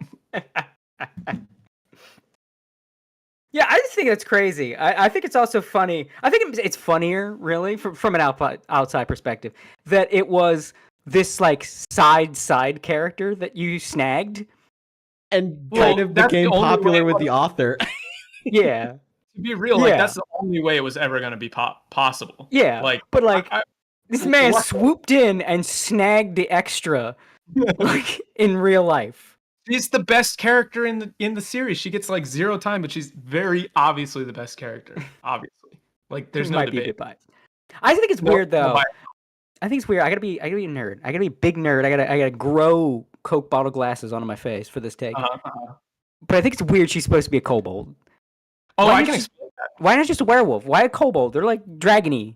Nah, see, that's a thing with Japan in particular. One of the old, I think I don't remember if it's AD&D or like D&D first edition, but when those got translated over to Japan, however they described kobolds originally was like dog-like, and that got translated quite literally in Japan, and so they had this image of kobolds as quite dog-like, and they've always stuck with that despite the later updates, because I think kobolds in D&D only became draconic somewhat recently. I think last, like 20, 30 years or something, is when they became more obviously draconic and like lizard-like. But back in the day in Japan, they were, and for Japan in particular, they've always been dog-like. 3.5 at least. Yeah. See, I didn't know that. See, I've learned something. So I'm glad I said something. Yeah, obviously I have this trivia on lock. Right. He's the expert, subject matter expert. As if I haven't been asked about this like a million times. Oh, I'm sure, yeah. Because like, is she a werewolf? No, she's a kobold. No, she's a kobold, goddammit. It's not a werewolf. Does not turn human. It's not the same, okay? But the weird thing about it is I've been like recognized in like real life.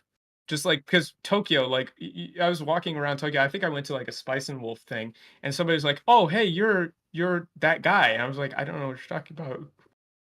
And then he showed me like my own Twitter thing. It's like a follower of mine. I was like, "Holy shit!" I didn't realize like I was known. Like, fuck, it was cool. I've actually signed somebody's like manga before because they just wanted me to because they thought it was super cool. I was like, That's This is dope. very wild. Correct me if I'm wrong, but isn't the Japanese term for furry kimono? No, that's a whole different kind of discussion. It's not the same. Like in Japan, like the kimono mimi is like animal ears or like animal like, but it's the design philosophy is quite different. They don't really come to from like the same perspective as like Disney, like Disney Robin Hood kind of thing. Yeah, They or don't like come the from, Don Bluth stuff. Yeah. yeah, they don't come from that design perspective. They take a human model and then add animal characteristics. They don't take a animal model and add human characteristics, and they don't have the same kind of like fandom stuff. Oh yeah, the Right. Japanese furries are way different. Oh my god, yeah, Way different. If anything, they're much better over there. They still have the weirdness. I've seen some shit.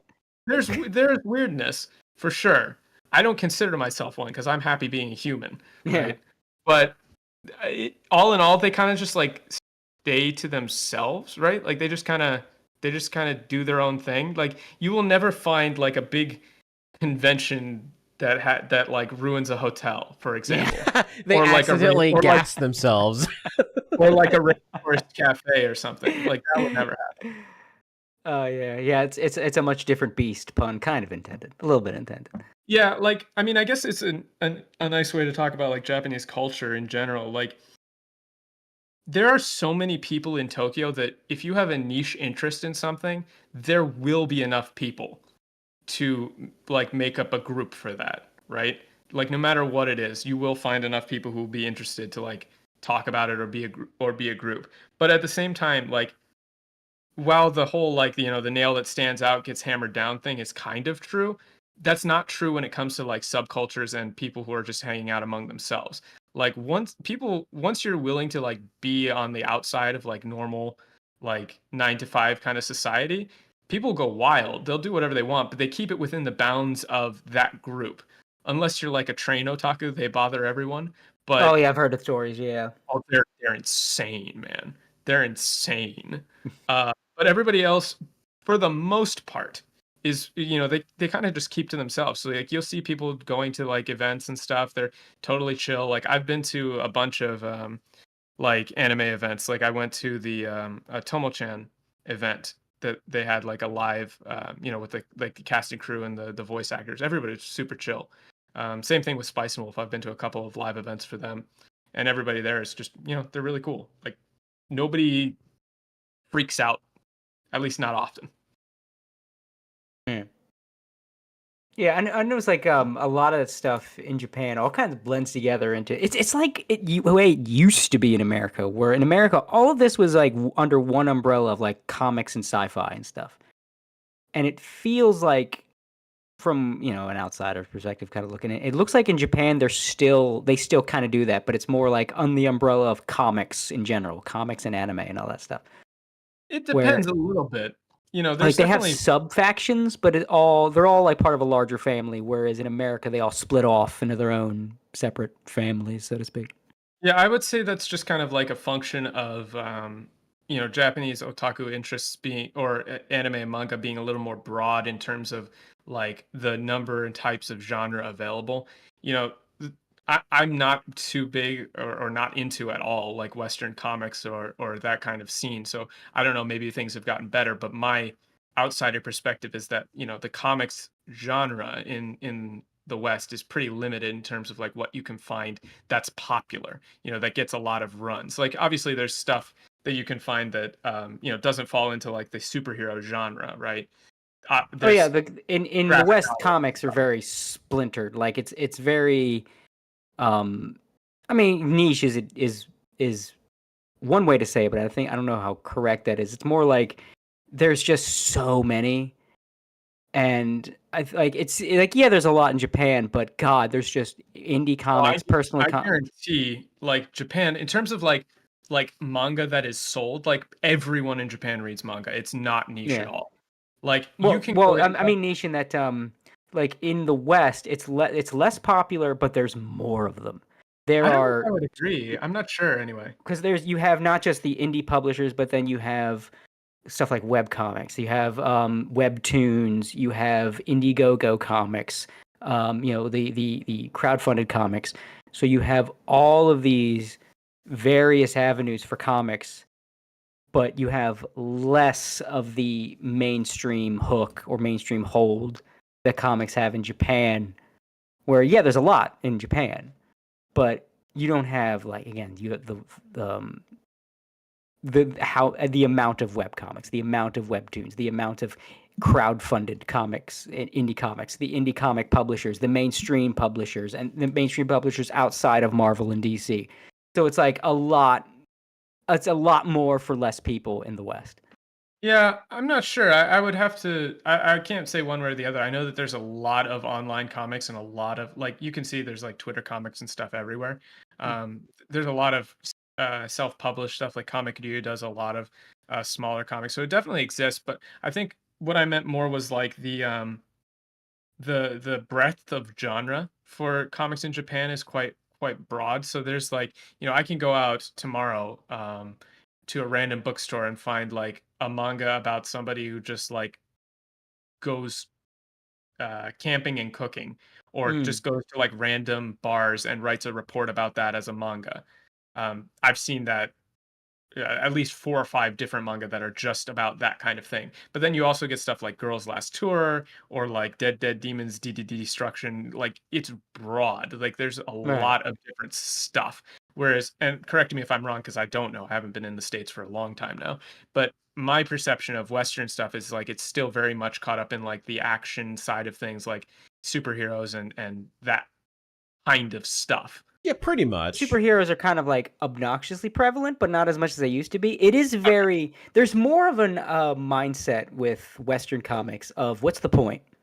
So you wouldn't really get a comic that's just about like running a store or running a farm. Yeah. Which I think would be really cool to have. Honestly, I like that kind of thing. There's less slice of life here. Yeah, you don't get you don't get as much slice of life unless it's like maybe a newspaper comic strip. Maybe a comic strip would do something like that, but you'd still need humor. You need a joke. You wouldn't get like a Little House on the Prairie in comic form, or like Silver Spoon.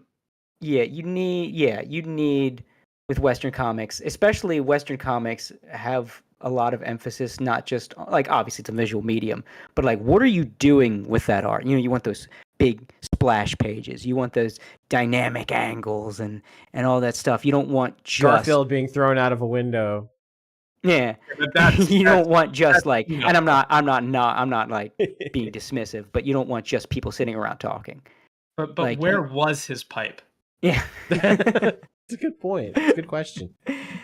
Like you want to do something with that art. Like you look at a Todd McFarlane, like there you go. That's the Western ideal. Like just doing some like a page is. If people are standing around talking, there's angles. You're cutting to whatever they're talking to. You're coming back to it, and somebody's framed with a window. And I say that as someone that draws comics. Like a lot of times, is what's the panel of this page? What's the there's you're thinking of the flow and there's the momentum of any given page. There's always something going on. Even like when like. Some of the stuff recently I've drawn has just been a conversation, but I gotta angle it. I gotta get the guy that working with my colors like light it up this way. There's got to be something dynamic at all times with Western comics. Like Western comics have to be always on. It's like you're trying to be as animated as you can with still pictures.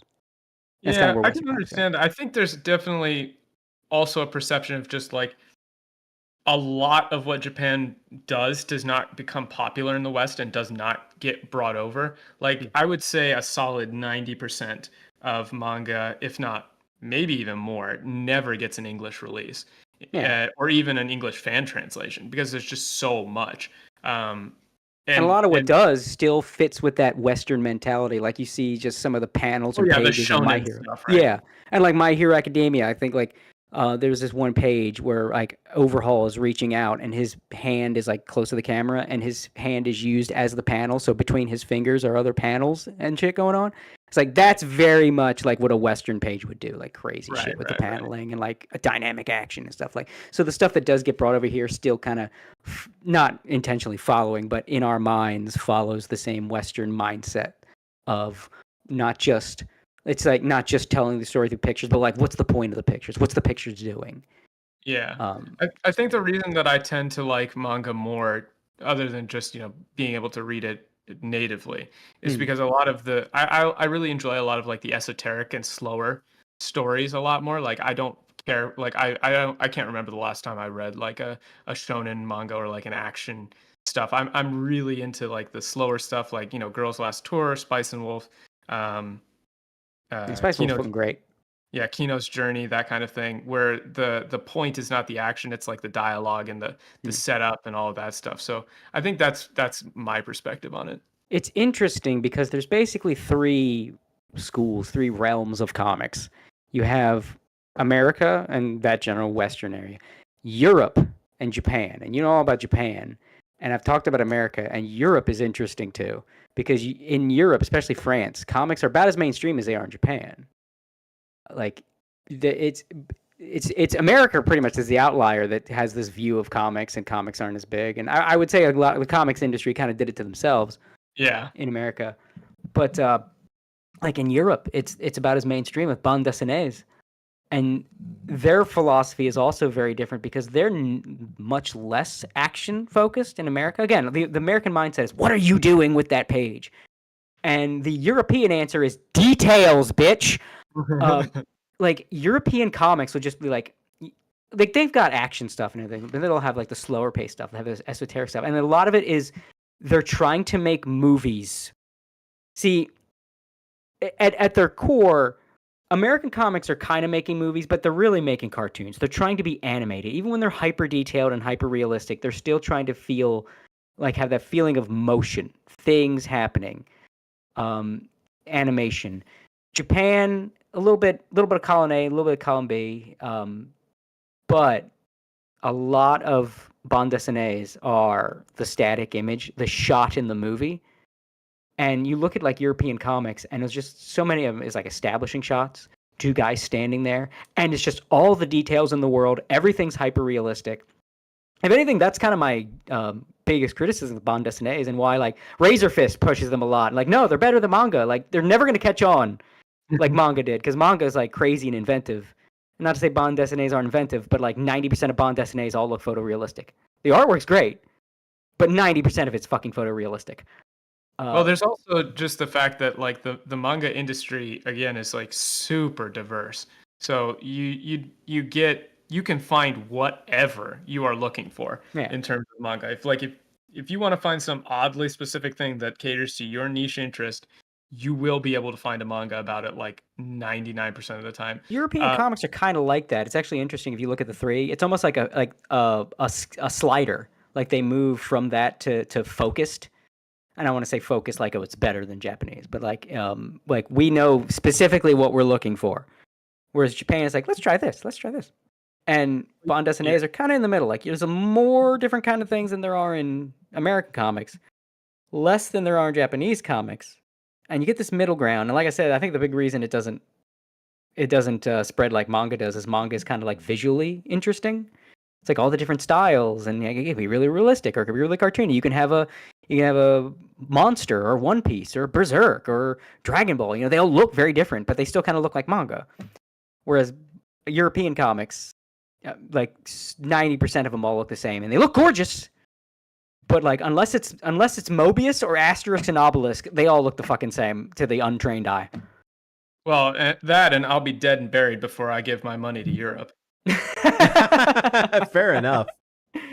Find a fan translation. Find scanlate. They do scanlations of bande. Well, like a translation of British English to normal English. Well, French comics mostly. Oh God, even worse. 90% of these things are French, and you kind of need it because like it's the same thing where it's like there are some anime I only want to see dubbed because of the setting.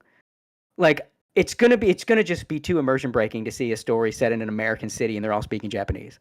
There's very few of those in my experience. There are, but there are like one of my favorites. Garo Vanishing Line is in an American city, or Bakano is in like Chicago. I think like 1930 Chicago. I really dislike the Bakano dub though. Bro, you're wrong. You're just wrong. I'm sorry to tell you, but it's okay. You're allowed. You got. It's like that song says. You got a right to be wrong. But anyway. No, I will allow you to continue on in your. But yeah, like it, and it's one of those things like inversely, like I could never read because there's a lot of French westerns There's a lot of French Western comics, and Okay. the art's gorgeous. But you can't give me a comic set in the old American West and like sacre bleu. No, it's not. It's not. That's not right. It's not. No, it's bad. It's bad. It's like so that's the kind of thing where But the French comic scene is brilliant. It really is. Like I couldn't say one comic scene's better than the other if I had to compare America, Europe, and Japan. The only thing I would say is America corporate-wise dropped the ball because we left everything to Marvel and DC and they fucked it, and then Image, they tried, but they fumbled the ball, and now we're stuck with movies and the MCU and shit, and no one's reading comics because they keep shoving politics into it. So the industry fucked itself, but in terms of like creator-owned stuff, like indie stuff and all that stuff, I couldn't say one's better than the other, but I would say, if you haven't seen European stuff, it's worth checking out. I mean, Blade Runner is just Mobius comics. Interesting. Like Mobius's work, just straight. So much of Blade Runner was just like they took Mobius comics and like we want to do that, but real. And Mobius's art is like there's nothing else like it. The only thing, like I said, that does make it kind of hard to get into, especially if you're like, well, you've seen American comics and you've seen manga, check out European, is you will get tired of photorealism. Like so much, it's like I said, gorgeous, but you get so used to Japan giving you like, oh, here's a cartoony style, here's a realistic style, here's whatever the hell Toriyama's doing, this kind of like angry Disney that Toriyama does. Whereas with European, it's like real. Again, gorgeous, but you start to appreciate stylistic choices more when you've read your 20th, like your 30th edition of Elric of Melna Bornet, and you get all this gorgeous pages, but everyone's just a dude, everyone's just a guy, everyone's just a man. It's like, you know what? I'm starting to miss the spiky blue hair. I thought it was dumb until I was stuck in just wall-to-wall real dudes.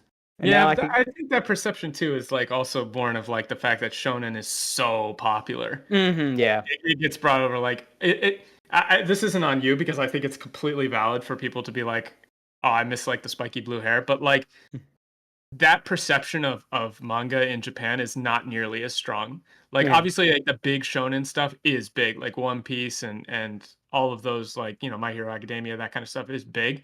But like if you're just like walking out or like riding the train and seeing somebody like reading a manga, like they don't associate like manga as a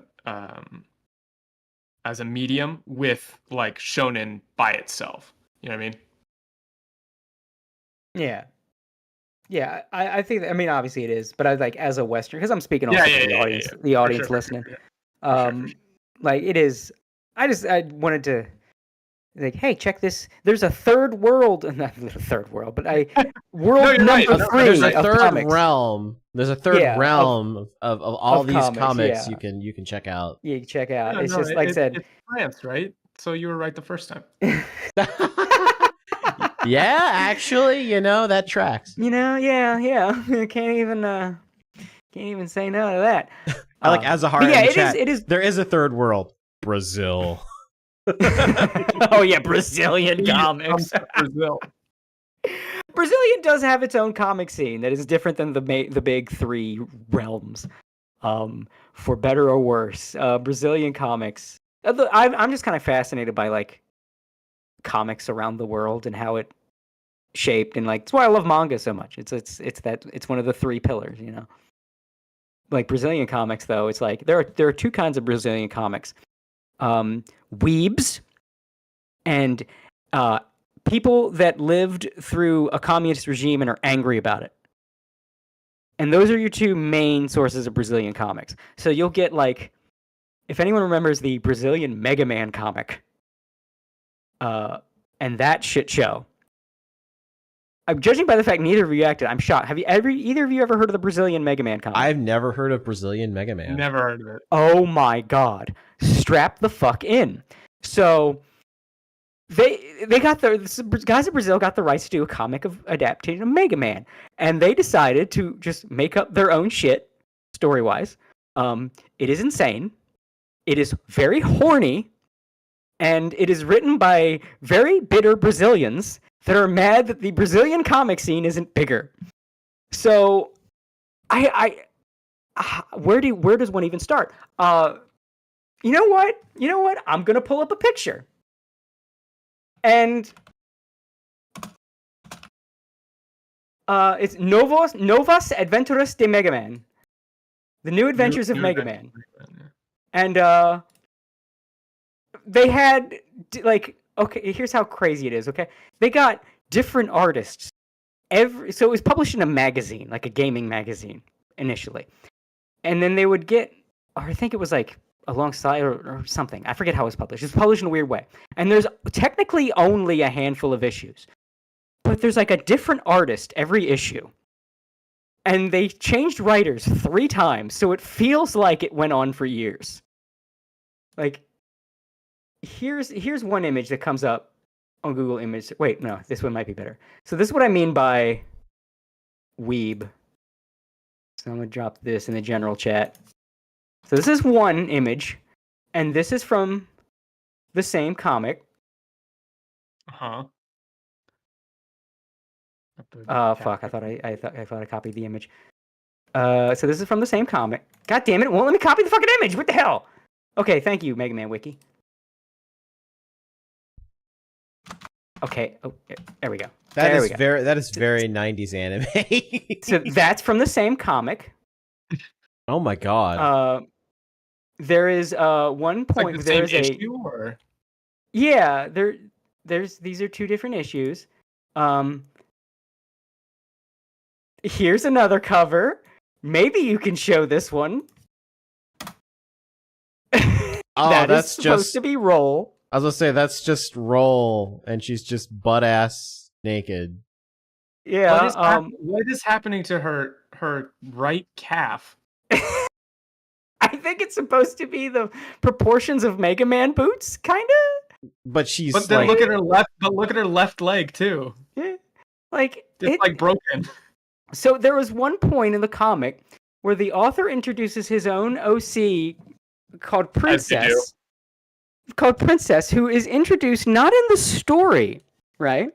But after like the chapter is over, it then cuts to a talk show segment introducing this princess character, that she is going to be an upcoming character that is apparently going something about the Brazilian comic scene and how she's going to save it from the Japanese. But then that writer was fired. And then another writer came in and decided to make Princess appear by being summoned from another realm, another dimension, by a group of communists. And she is, 2 pages later, knocked out and knocked back into the portal because the new writer hated the old writer. So he humiliated her OC and had her involved with communists. And that's not me being flippant. They are literally spoken to be communists. Mega Man and Mega Man X are just there in the same world for some reason. They both want to fuck Roll.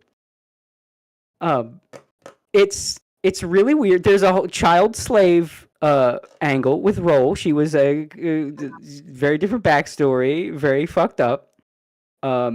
It's insane. The comic is insane. I haven't even scratched the surface of everything in this fucking comic. It is deranged. There are some YouTube videos on it. I implore anyone listening after this podcast is over. How did Capcom ever give them the right to do this? Like they weren't looking. I understand exactly how this happened.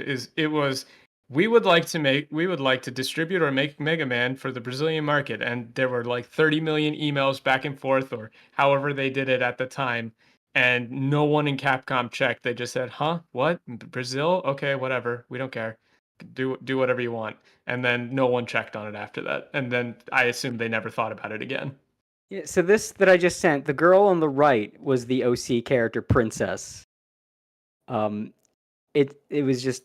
There was a video by a guy who has a funny accent, but does a really great breakdown. You just got to get used to the fact that he sounds like when you stumble on one of those preschool videos made by people in other countries. I like this kind of officially licensed Capcom. They're very serious. Actually, I think that's the thumbnail of this guy's video. He just has a voice that he's always talking like this. And you just kind of get used to that. You adjust. I don't want to get used to that. But if you adjust to his funny way of talking, he does an excellent breakdown of this comic and everything that was going on in it. And it's very, very fucking weird. It's a fever dream. And it ends not even I don't even you can call it a cliffhanger. Technically a cliffhanger. It's like if a movie ended mid-scene. And it's like, was the plot over? I don't think so. That's okay, it? we're just done. It's like if Reservoir Dogs ended in the middle of them talking in the restaurant. That would be how this comic ended. That's it? That's the movie? Yeah, that's pretty much it. I don't tip. End of movie. Yeah, so that's that's about where that, and then there was some comics, some really well-known comics by, I forget the guy's name, but he did like the story of the that white what was it called? The White Snow. I remember the story itself, the snow that killed people. Cocaine? No, it was literal snow, and it was like the snow falling from the sky was like deadly, and it was like it was like post-apocalyptic, and there's like killer snow, and like it was like mainly about the people, you know, hiding inside and who had to go out there for supplies and all that stuff, and it was like a, you know, sort of metaphor for people and society. But I'm downplaying, but it was very good. I just can't remember the title for the life of me of the author, and I feel terrible for it. But he did a lot of stories about like the fact like he grew up in like communist era South America with like a lot of the coups being financed by, you know, the CIA and all that shit, and the dictatorial governments there, and a lot of the revolutionaries, like when that revolving door of world leaders at the time in South America, and just those sort of, I guess you could say, socially conscious protest comics, and the absolute dichotomy of like those two things are the Brazilian comic scene. You have this fever dream weeb trash, and then the angry musings of a man that watched his entire family killed by communists in comic form. And that's Brazil. And it's Mega Man. And like that's Brazil. Oh, it's just another thing where it's like you go to Brazil at your own risk. Even if you want to comics from around the world, you explore the wonderful world of Brazilian comics at your own risk. You're either gonna come out very depressed or very confused. But or it's both. Probably gonna be one or the other. I wish I remember that guy's name though, because he did some really heavy. Oh, he's the same guy though. You know, do have to give him some heat for this. He did the very famous for certain people biopic comic of Che Guevara. And if anyone remembers, there was like a comic biopic of Che Guevara that a lot of people that like Che Guevara prop up. He did that. So points off. But outside of that, he did a lot of very good shit. But yeah, the Brazilian comic scene is it's a trip. It is a trip. Yeah, I had no idea it even existed, or that they even never heard had about an officially licensed Mega Man comic. I guess it's good they never got a hold of Sonic, though. Good lord. Could you imagine the cursed stuff? Imagine. Oh, oh, I can. I read the British Sonic comic. oh God. Could you imagine if there was a Brazilian Chris Chan? Good lord. Probably. No, you're missing it. He probably already exists. Oh God, you're right. He just doesn't have internet access. He's out there lurking, waiting. South America has just got too much passion for their own goddamn good. It's like when they get nerdy on a new level. Like look at South American Dragon Ball fans. Dude, they're the best. If you go to a Mexican restaurant or like any sort of South American restaurant, and there's like Dragon Ball characters on the walls, you know it's going to be awesome. I was going to say, you're going to be eating good. 100%. Yeah. 100%. If you see Brawly like making some tacos with like a chef's hat and all that, it's over. I remember seeing on Twitter someone said like at a Mexican restaurant, I was like, oh, we're going to be eating good tonight, and it was a photo, and there was just a Broly figurine on the table. Hell yeah. Just as part of the decor, they had just a Broly figure on the table. Like with the like you've seen the I mean it's meme now, but like originally it wasn't. All those Mexican OCs and South American OCs, and especially when Dragon Ball Super was at its peak with the Tournament of Power. And El Hermano to Jiren. I fucking love El Hermano. Oh yeah, I love that stuff. Bro, have either of you guys seen Dragon Ball X? No. You've told me about it, but I haven't actually watched it. Because he came back. Okay, so for those of you who don't know, you probably know this guy's other output of Brother May I Have Some Oats. Yeah, I know that. Yeah, so the guy that did that did this series called Dragon Ball X that he removed from his YouTube channel because he didn't like that he was getting popular. But what he basically did was he made a series, all text-to-speech and intentionally bad, quote-unquote, animation, as if a child did it. And it's basically like if a very excited South American 12-year-old made a Dragon Ball fan series. And it's like, of course, it's starring Gohan. Gohan is the best thing ever. The world revolves around Gohan because they fucking love Gohan. Is that the Blanco Nino one? Well, it takes that, like, all those memes. So, like, in the beginning, it's, like, after the Tournament of Power, but it's after the Tournament of Power as told by South America. So it talks about how Gohan had to help to defeat El Hermano and El Grande Padre. Because, like, the old fan theories that the Grand Priest was evil. So it's just going off that. And it's, like... So it goes to this whole story where Gohan has to train to fight in multiple different languages because he can only fight in Spanish in order to defeat Cell, who has achieved a new form called Perfection, which is the most gaudy colored shit you've ever seen in your life. And that's after he achieved the form before that, which was Duracell, which was Cell with a bunch of batteries strapped to him. I mean, that does sound terrifying. And are they rechargeable or like one and done? It was Duracell batteries. Like, Cell has the things and his head's like sticking out, but it was Yeah. but they were Duracell batteries. And it plays it. It's like it's all the stupid fan theories and fanfics in a blender through text to speech by the Brother May I Have Some Oats guy. The funniest shit you've ever seen. It's archived. Like, he took it down, but it's archived. And like it's such a shit post to the point where like most of the runtime is just the credits, and the credits are just an obnoxious piece of music from a Dragon Ball Z Super Nintendo game that just says "made by Joe Capo" because Joe Capo's the guy. Made by YouTube at Joe Capo over and over and over, looping for like 3.5 to 4, sometimes 15 minutes. It's insane. It's the funniest shit you've ever seen. Is there a short one I could just pull up as just a funny thing to show the people? I know they're not that. Remember long. when the Japanese had to shut down the Latin American watch parties for the Tournament of Power? I remember. Oh yeah. Also, going with all the fucking dumb memes and shit in this series, Gohan's best friend and partner is Shaggy. With all the going, but like everybody's got 20 transformations. Everybody's got a new form. It's all the 12-year-old crossovers. So I think like in the beginning, there's one point where Mr. Krabs sends SpongeBob. Oh God, no! What is it?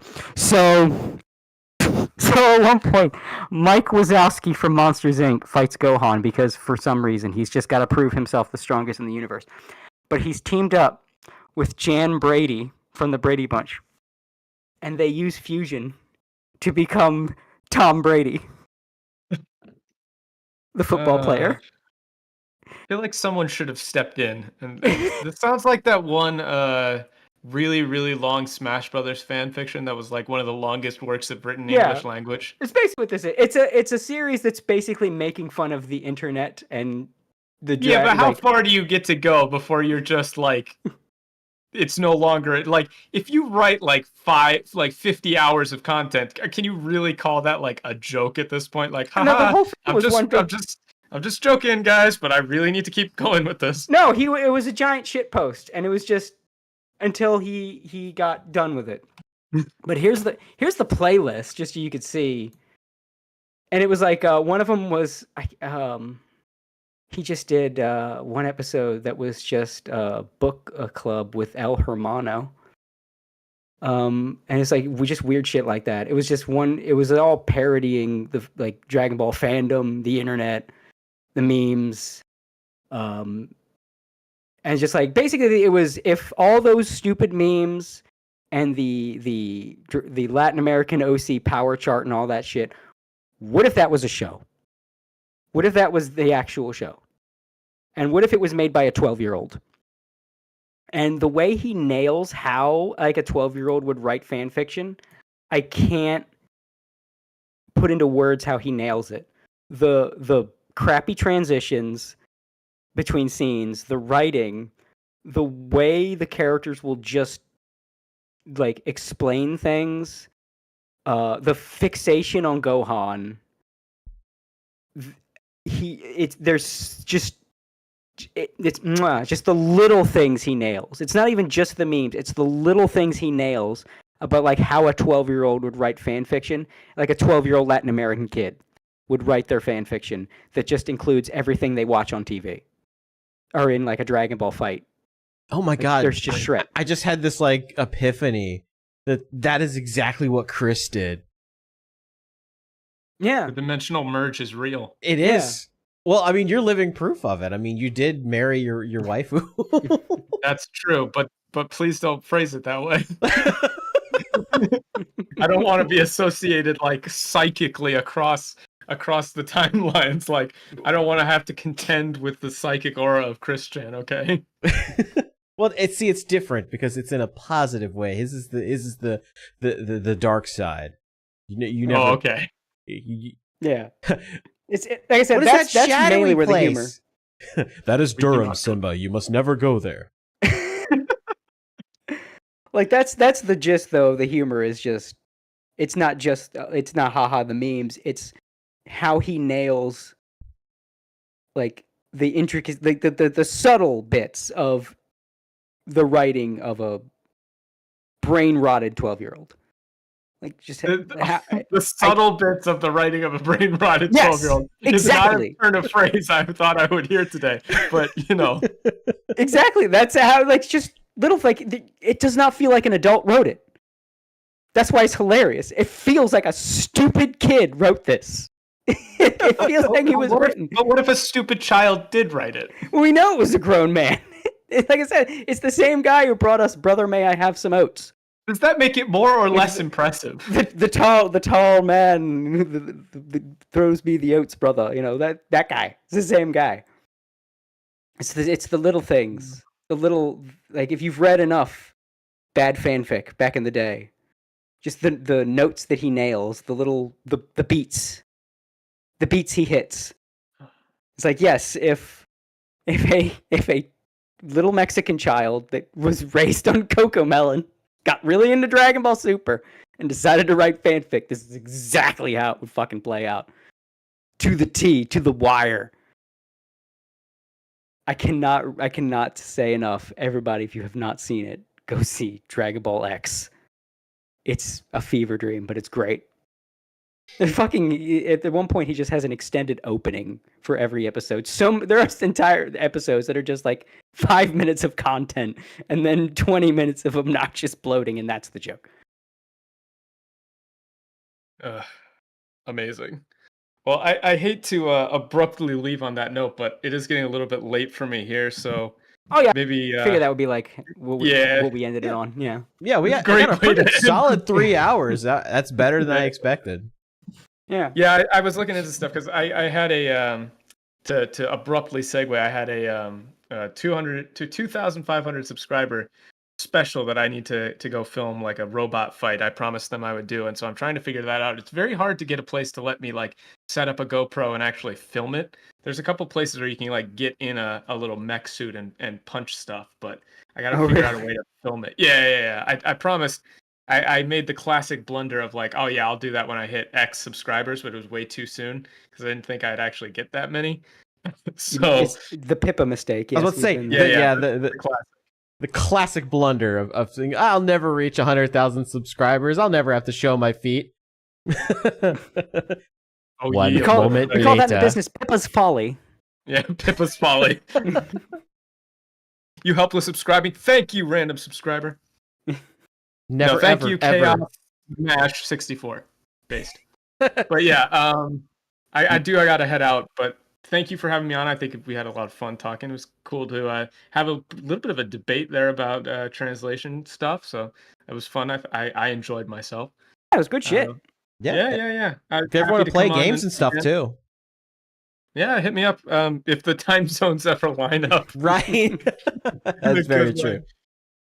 Yeah, just to shamelessly plug my content, you've got my my YouTube up there, but I'm also on Twitter. I don't just do translation stuff, but recently it's been so hot in Japan I haven't been able to stream outside, but I'm doing more IRL live streaming without being obnoxious. So like nature stuff. And yeah, it'd be very, very cool to have you guys check it out. And yeah, thanks for having me on again. Absolutely. He is Poltfan69 on Twitter. You can also find him on YouTube at youtube.com/JapanDayTripper. I just shut up, Azehara. I'm not doing that. If Polt ever starts a family stream, he can name it Japan Day Stripper. Oh, that's this is where I'm tempted to say like, 500,000 subs, but no, I won't fall for it. I won't do it. Don't do it. Make... Never agree to wear a maid outfit at any level. Just don't do it. I was talking to people. I was like, I should set like my 10K, like, because I hopefully I'll be able to hit like 10K subscribers in a reasonable amount of time frame. And I was thinking like, what should I do? And everyone was like, you should cosplay. You should crossplay. I was like, I'm not doing this. Don't go down the Joe Cat route. I'm not doing it. No. Don't go down the Joe Cat route and never find yourself committing Pippa's folly. Never. Yeah. No armpits at 500K. Nope. Not happening. That's right. Azahara's right. 100% in chat. Once you have crossplayed, you won't be able to uncrossplay. Yes. That's true. And I will never crossplay. It's never happening. You'll be stuck in the Koei problem where you have to get increasingly bizarre outfits. God. Yeah. Upping the ante every single time. I am Mokoko. It's not worth your dignity. It's not. I'm not going to do a reverse pan piano. It's not happening. Oh no.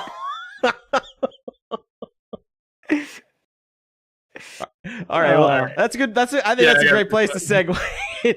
thanks for coming on, Michael. It's been a blast. Been a blast, man. Hopefully you'll get that stream with Pippa. Yes, one of these days, if she ever responds to DMs. Good luck. So never, yeah, okay. Yeah, never. Yeah, so never. Oh man, that was a blast. That was fun as hell. That was a good time. I'm glad we did that. Yeah. That was worth the logistical nightmare. Yeah, I talked about a little bit at the beginning of the show that the time zones were crazy because like you've got a bunch of stuff going on, I've got a bunch of stuff going on. I was actually at a football game earlier today, and I was like, man, I don't know if this is gonna work, but we managed to pull it through. We were actually like sitting there for a little bit thinking, oh yeah, maybe we might have to punt this to like next week. And you're like, yeah, but I'm gonna be out of town. I'm like, ah, shit. Well, I think I'll be a lot more stable when I'm without revealing too much. I'm buying a house, get fucked economy. I win, you lose, ha. But I gotta get like that squared away, and we're doing renovations before we move in. So like it's chaos for the next couple months, but should still be like pretty regularly showing up. Just not like until my house is ready. There's just a bunch of shit that's like taking my time. It's like, oh, well, I can't do it here because I gotta go to the house and set up here. Can do it here. Tons of like logistical issues and stuff. Yeah, I know how that goes. And for me, it's just been like my work schedule's been kind of like crazy. So it seems like every week is a different permutation of the days I could work. So it becomes increasingly difficult to like plan around it. And it's just like the whole reason I switched to this schedule was so it would be more regular, and it's actually become the opposite. But it's actually going to be like when October, like the end of October, it's actually going to flip around and be like super beneficial to be that way. So it's like, whatever. You win some, you lose some. Things will like calm down pretty soon. It's just I think it'll be like a month or two of the both of us like fighting to get something working. It's like, are you free? Are you free? Are you free? Are you free? Is our guest free? Are they free? Who's free? Yeah. I say, oh shit, we're all free. Quick, go. Yeah, sorry. Print it and ship it. Let's do it. Yeah, that's the logistical problems of running a podcast. Is you have to have everybody kind of on the same page, and it's like, oh yeah, when you have people like on literally the other side of the planet to the point where it's like it's already tomorrow at like what is it, like 2 p.m. over there? Right now? It's like we're doing a podcast across time. Literally, yeah. He's literally like an entire day into the future. Oh my god. It's like talking through a wormhole. I fucking love science. I do not know why the ceiling bird chirps, but it chirps for thee. And don't even get me started on those ceiling cats. I think that is a discussion for an entirely different kind of podcast. I don't know if there's anything. Oh, you know what? I was just thinking, because I was listening to the show on my drive home because I knew I was gonna. Yeah, I don't know if you told them I was gonna be late, but I said it was gonna be a couple of minutes. Yeah, so I was listening to like you guys get started and everything, and you said like pretty much everybody's seen Steins Gate. You know, I have not. Really? And I feel like maybe I should for the show. Because like I've never put it off just because I don't know I'm super picky about premises, right? Like you got to sell me on shit. And Steins Gate is like, yes, it's time travel and its ramifications. Like, I played Chrono Trigger, I'm good. That was always kind of my, and like you're like, oh, the writing, yeah, but I played Chrono Trigger, I'm good. Like that's how I'm not even justifying that. That's just how my brain works. Like I need that hook.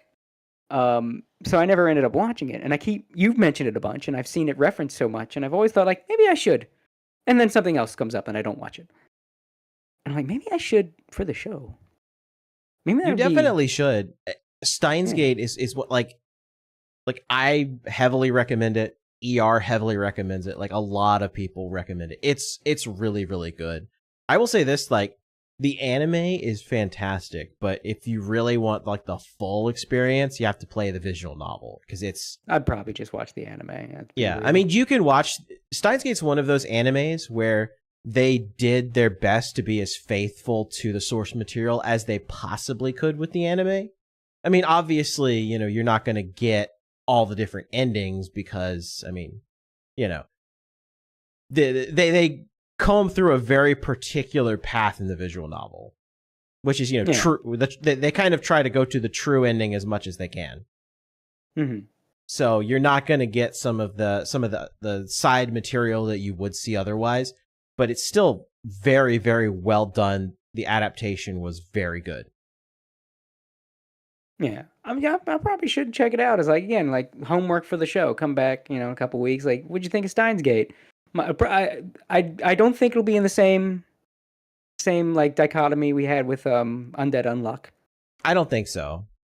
Yeah, because that was one where I kind of figured, I was like, that this is one where it's like, this is the difference between me and Cody. It's like, I'm like, yeah, this is great. You know, they kind of started in the middle of the story, and you're just like, what the fuck is the plot?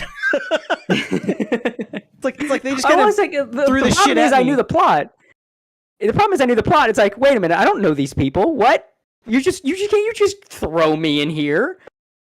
Ease me in first. Let me step. Like, just push me into the pool like an asshole. This is not. Let me get my swim trunks on first. It is Undead Unluck is not Diddy's house. There is no lube. It just goes in dry. Undead Unluck is just, who the fuck cares who these people are? Here's your premise. Here's this council of whatever. Here's the powers. Like, wait a second. I just met these people.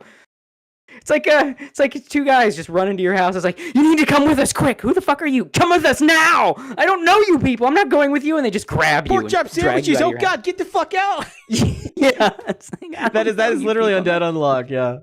Oh, somebody chat now. Nochi says, I wonder. Oh, go ahead.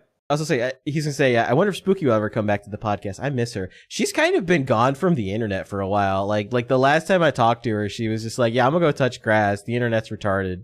That was literally like, and she's kind of been doing that. Like she posts on Instagram every now and then, but no, she seems pretty content, like to kind of stay away from the internet for a little while. And I don't blame her, seeing all the dumb stuff going on. Yeah. She'll probably be back one day. I can't leave. I make things. I make comics and do this podcast and draw. I can't leave the internet. I'm stuck.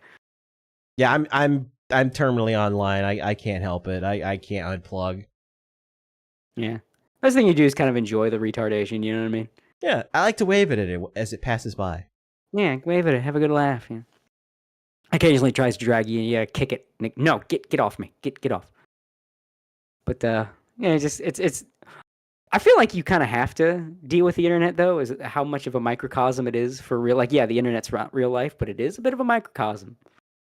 You know, if you can deal with the internet's, like, condensed fist form of whatever this problem is in the world, you can deal with whenever it just slaps you in real life. Yeah, I think that's a fair comparison there, yeah. Yeah, because the internet will punch you with this thing.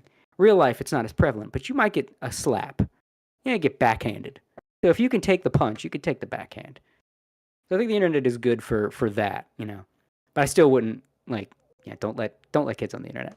As for adults, can build that up, but don't let kids on the internet. Don't let them learn and grow from the goddamn internet. That's how you get brain rotted Redditors. Yeah. I mean, literally brain rotted. I mean, they're missing parts of their brain. That's how you get the kind of people Dragon Ball X is lampooning. Bringing it back to that. But okay, well, I guess we'll call it here. Yeah. This has been a fun one. I'm really glad we were able to get this one together. You know, it's at a weird time, at a weird day. You know, normally we try to do these on like a Friday evening and not like Saturday, but it just so happened to work out perfectly that way. Yeah. Kind of to, work out for us and the guest. It's one of those things where, again, it's like, are you free? Are you free? Are you free? When are you free? Are you free? So it was like everybody just happened to say yes at this time on Saturday evening. Oh, you're free! Quick! Podcast! Quick! Let's ship it and print it. Let's make it happen. Exactly. So we were able to do it. All right. Well, send us out, Gator. Yeah, absolutely. I want to thank everybody for tuning in to this episode. If you like this episode, you can find more that are awesome as well. We've had a lot of fun guests on this channel in the past. You can go to animeboomers.live. That'll take you directly to the YouTube channel, youtube.com/animeboomers. If you're listening to this on Spotify, when I've finally caught the feed up after like months of being super behind, I'm sorry, podcast listeners. Audio podcast listeners, if you're listening to this, it's probably like December of 2024. Probably.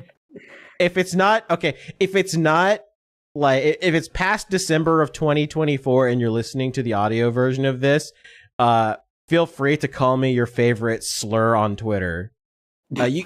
Or like DM it to me, like, because I don't want you to get actually like slapped on Twitter. But you feel free to call me like whatever favorite slur, and I will be forced to accept it.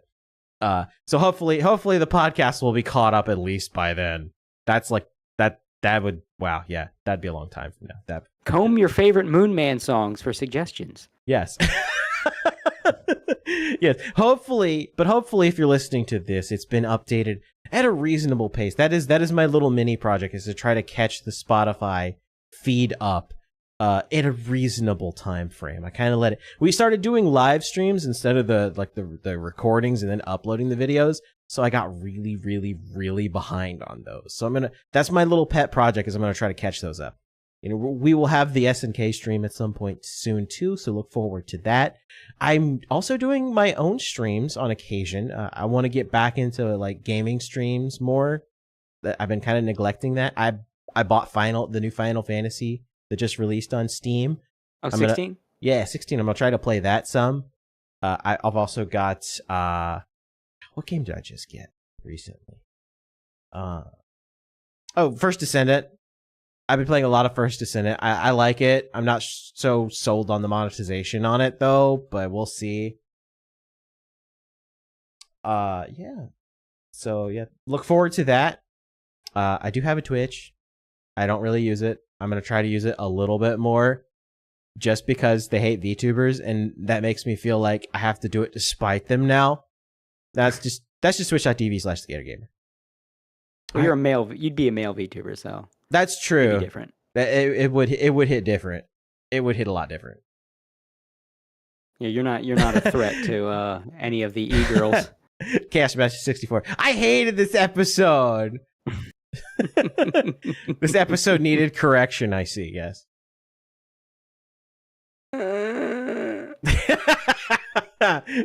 I think it's on that note. I think it's time to go. All right, thanks guys for tuning in. I'm actually going to send you guys. Let me make sure she's still streaming, and make sure the raid works this time.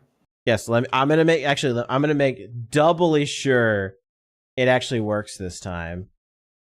Okay, it says live. I'm gonna click it again. I'm gonna make sure this works this time. Okay, I see it says redirect here. Okay, so it should work this time. I'm gonna send you over. No, she's ending the stream. Damn it. Okay, quickly, I gotta find somebody else. I was gonna send you over to Rie, but Rie is literally ending the stream, and she just flipped me off. Based Rie. Oh, I can send you over to Obake Pam. Oh, the Play Asia mascot. Hell yeah! I am fully on board with Pippa that Pam needs a lot more love than she gets. Yes, she does. Let me go over here and add her. Yeah, let's send you over to Pam. Yeah, there we go. Save. Hopefully this will work this time. All right, guys. Thanks for tuning in. We will see you in the next episode. Peace. And Grease.